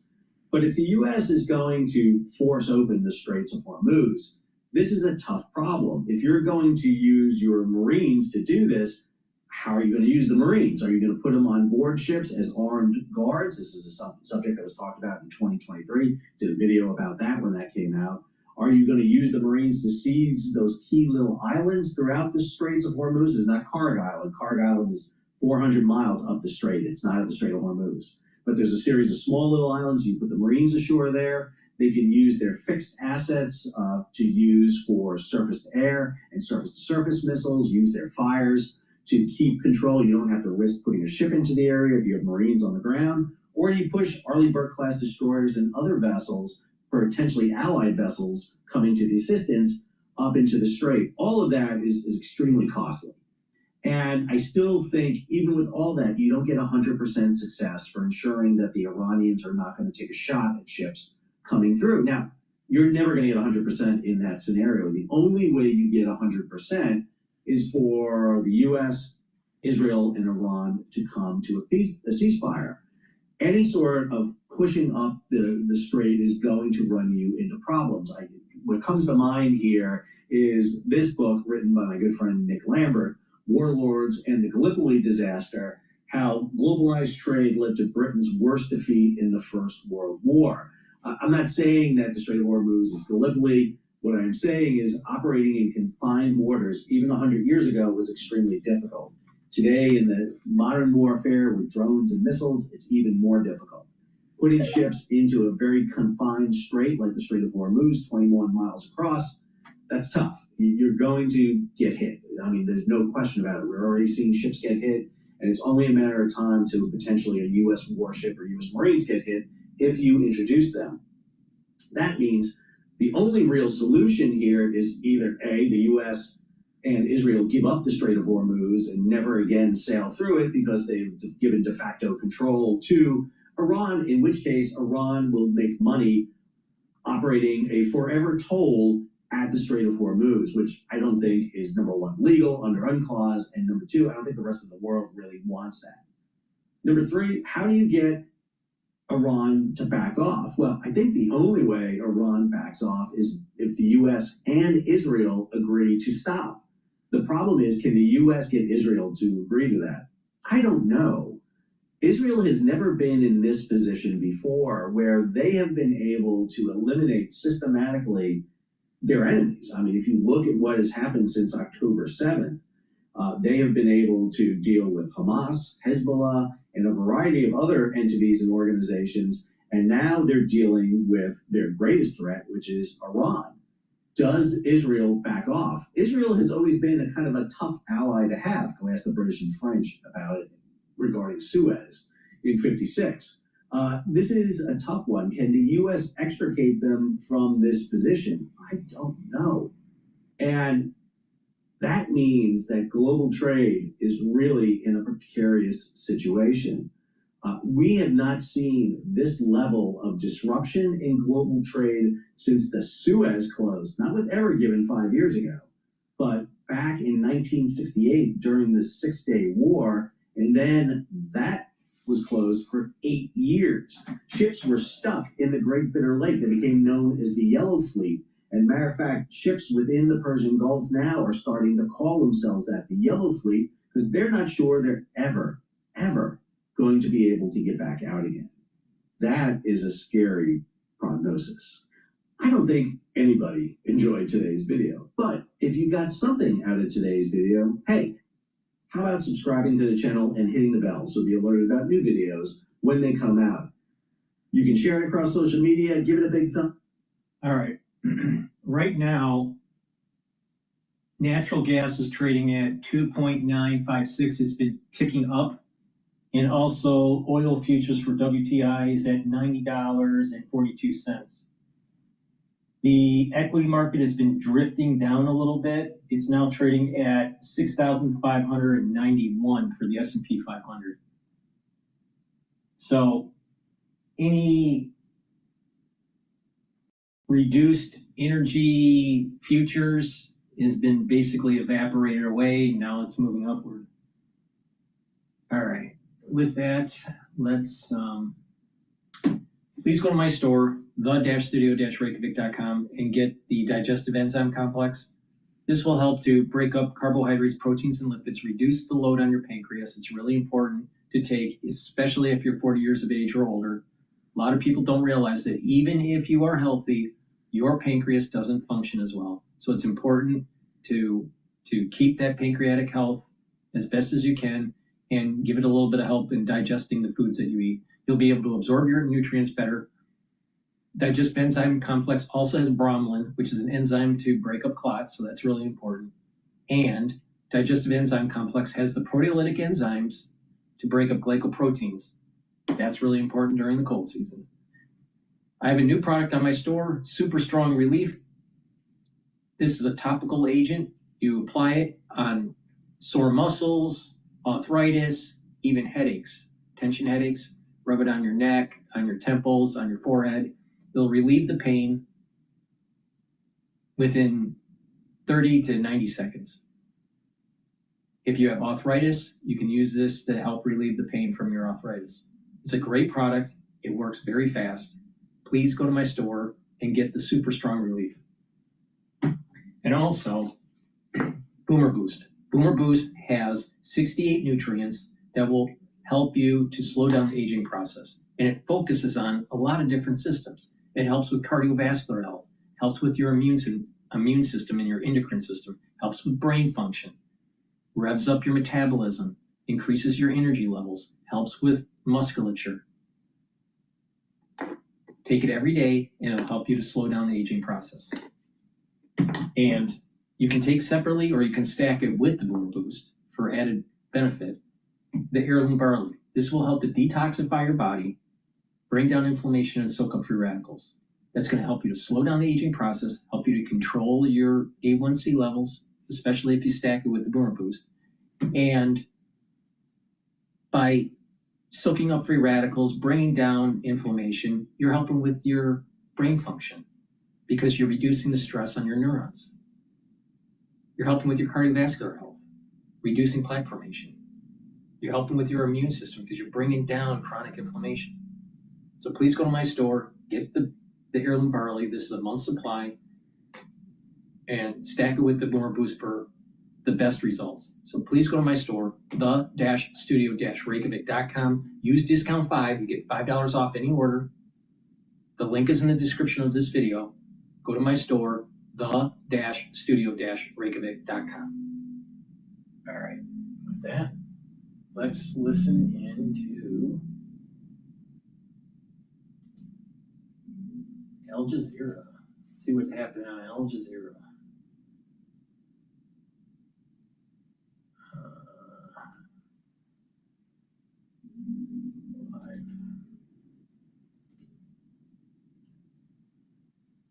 The flow of the energy, and then they want Iranian missiles and the nuclear program not to be a threat anymore, not to destabilize the region, not to be directed at them. So on daily basis, since the beginning of the war on, there have been daily attacks. Tens of drones and dozens of missiles have been attacked here. And now, in recent days, we're seeing that the epicenter of the Iranian attacks is shifted from the United Arab Emirates toward the Kuwaitis. And that is simply sweeping between these countries. Just today, in Saudi Arabia, more than 30 drones were fired into Saudi Arabia. And then the fourth demand is that Iranian proxies across the region, whether it's in Yemen, in Lebanon, or in Iraq, they will be stopped, not further destabilizing the countries, not being a threat to the stability of the region. So these four demands are the core issues that the GCC countries are insisting on.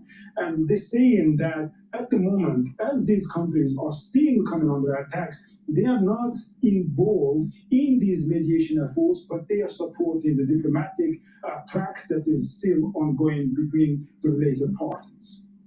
Brazil Sola reporting from Riyadh. Many thanks, Brazil.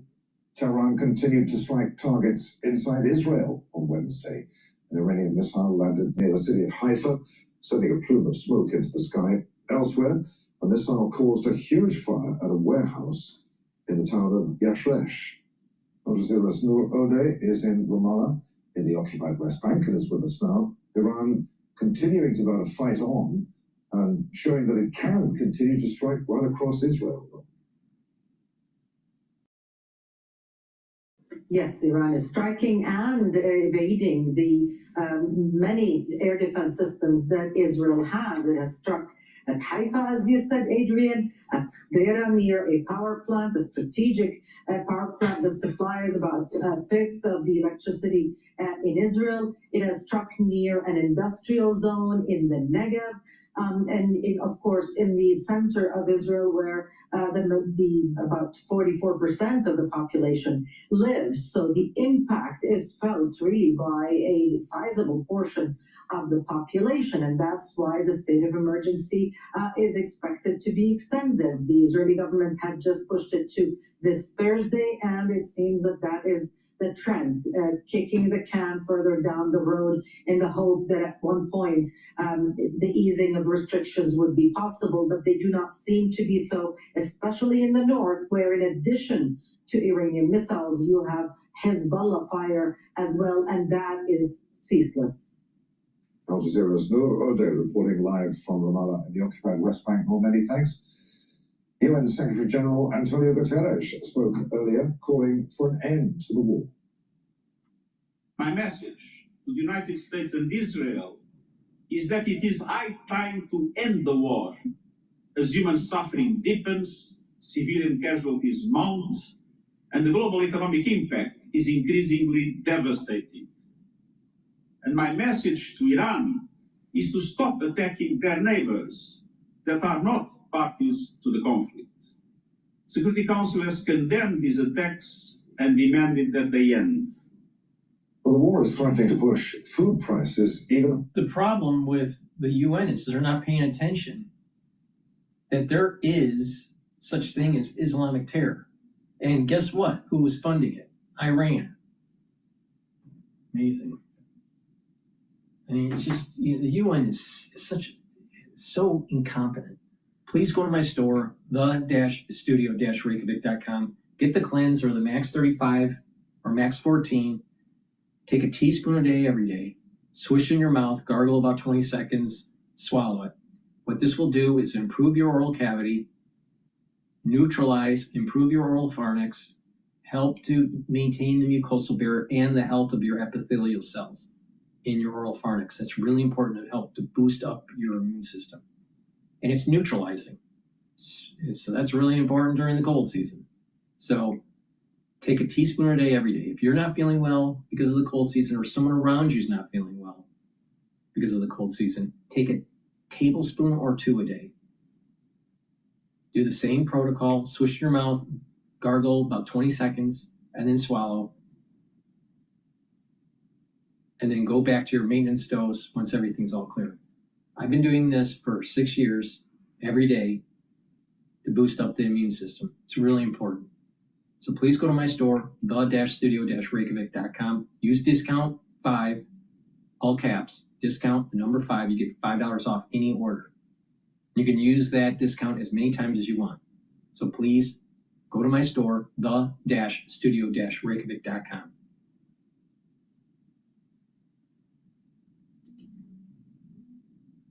A senior research fellow at the Center for Middle East Strategic Studies. He joins us from Tehran. Good to have you with us once again.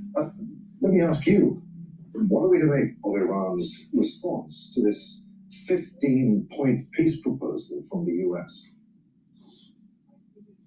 Well, Iranian sources are saying that Iran has rejected the proposal. There are reasons to that.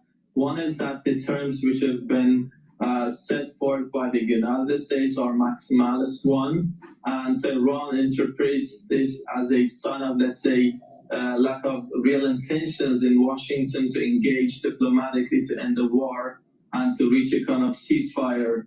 But in addition to that, the United States is also deploying more forces to the region, meaning that the strategy they are pursuing militarily does not align with the tone of their, positions in terms of the negotiations.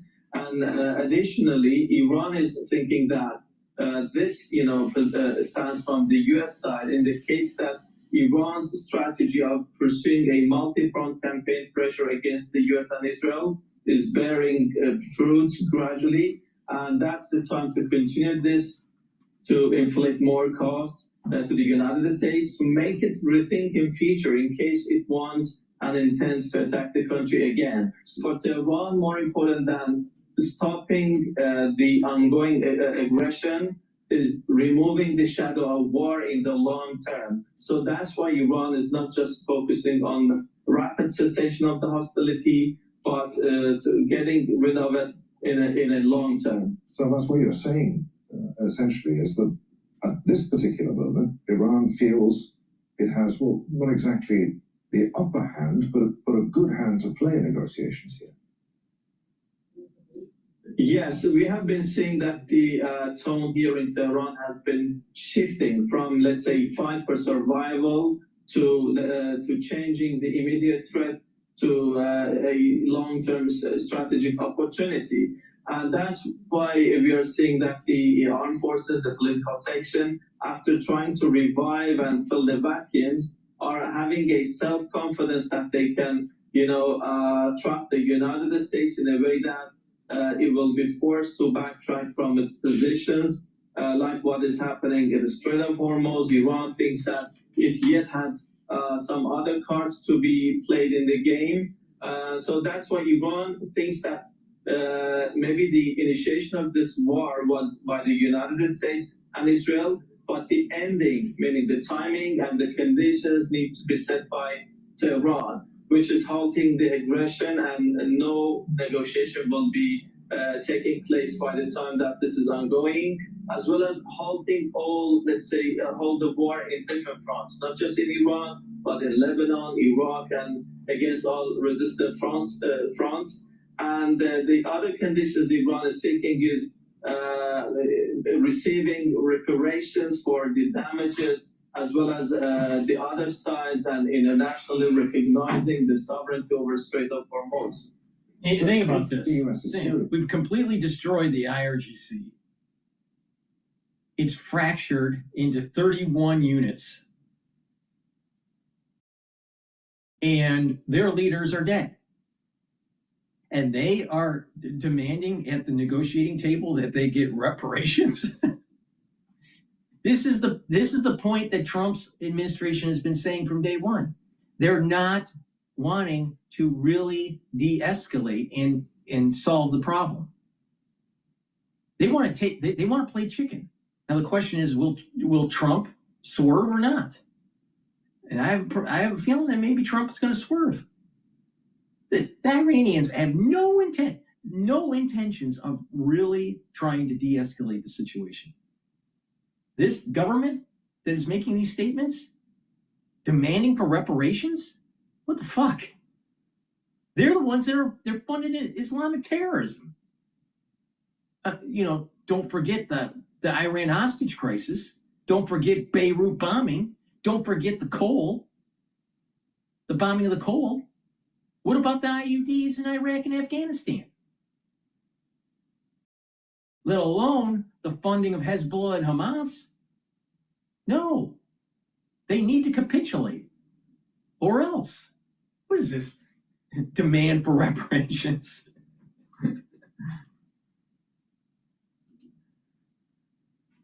To approach to this situation with a different perspective rather than with the old one. Good to talk to you again. Abbas, many thanks indeed for being with us. Abbas Islami there live in Tehran. Before the US-Israeli strikes began on Iran on February 28th, more than 100 vessels made their way each day through the Strait of Hormuz. They carried oil, gas, and goods.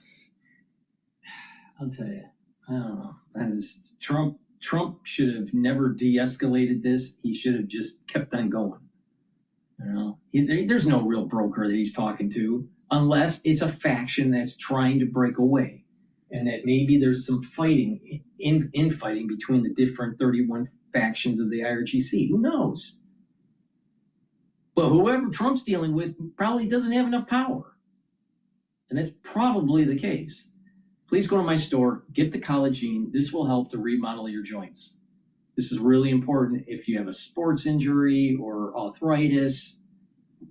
This will help with the cushioning of the joint and remodeling the cartilage. It'll help to use collagen type 2 and glucosamine to remodel the cartilage. And it'll help to use ACAN and glucosamine, or chondroitin. ACAN and chondroitin to remodel the cushioning of the joint, which is really important. This will block the pain by blocking EP4, and it will also help to reduce the joint erosion by blocking MMP3 and MMP13. All right, so this is some powerful stuff here. So take it every day. Do a little bit of resistance training, a little bit, very light resistance training to rebuild that joint. You can stack this with the collagen that I have, or take it separately. It's up to you, but you get added benefits by taking the collagen and this together. Please go to my store, the-studio-reykjavik.com. And C60, you can get it in avocado oil, MCT coconut oil, and extra virgin olive oil. C60 has to be suspended in oil for proper absorption. Take a teaspoon a day, every day. I've been doing this for 10 years. I started taking C60 in 2016. Now, what you will notice is that your energy levels are going to go up. You will also notice that within about 2 months or so, many people have better eyesight. And you're going to improve your immune system and your endocrine system. You're going to be able to reduce plaque formation because you're reducing the concentration of oxidized LDL. Your brain function will improve because you're bringing down stress on the neurons. You're bringing down inflammation. You're soaking up free radicals at the neuron level. The neurons will have healthier mitochondria and more energy to produce neurotransmitters. So you'll, over time, build positive neuroplasticity. You'll be thinking faster. You'll have better memory. There's lots of benefits that you get from taking C60 every day. Teaspoon a day. It's 1,000 times stronger than vitamin C. Now, this will also help with your skin because it improves the health of the basal layer of your skin where new cells, skin cells are being produced. This stacks really well with resveratrol, especially for the basal layer. So please go to my store and get the C60. You can get it in a 2 ounce, a 4 ounce, or an 8 ounce configuration. It is cheaper per ounce if you get the higher ounce configuration. I want you also to use discount 5 to save some money. All caps, discount 5 on any order. Again, this stacks really well with resveratrol.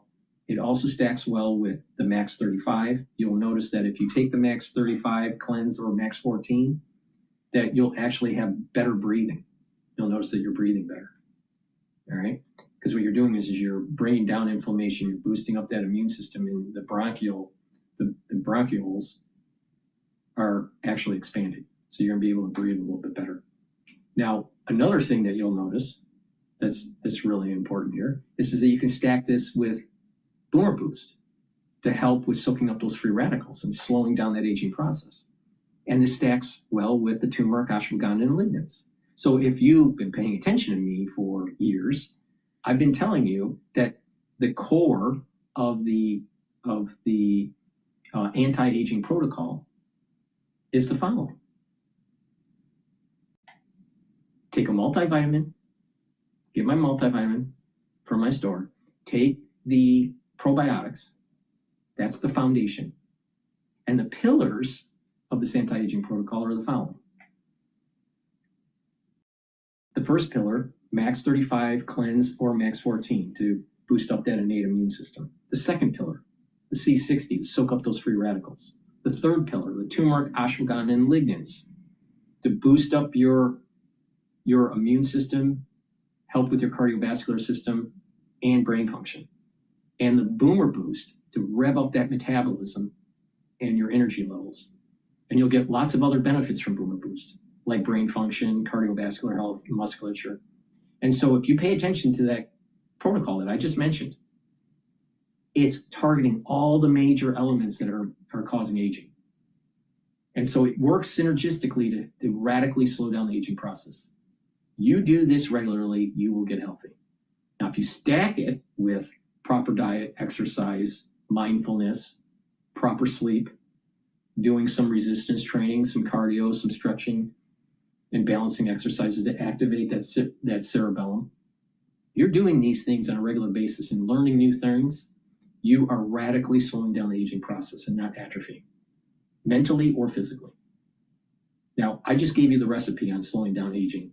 So you're not part of a cohort group that's dependent on pharmacopoeia. Do you want to be dependent on medications when you get older? Or do you want to have a more a lifestyle that has more vitality? Or do you want to just keep on spending a lot of money on pharmacopoeia and seeing doctors that aren't really solving the problem? It's up to you. And most of the diseases in the United States are self-induced. All right? Diabetes, cardiovascular, that's self-induced in most cases. Please go to my store, the-studio-reykjavik.com, get the great supplements that I offer, and make sure that you use discount 5. I want you to save some money. Thank you for listening, and have a nice day.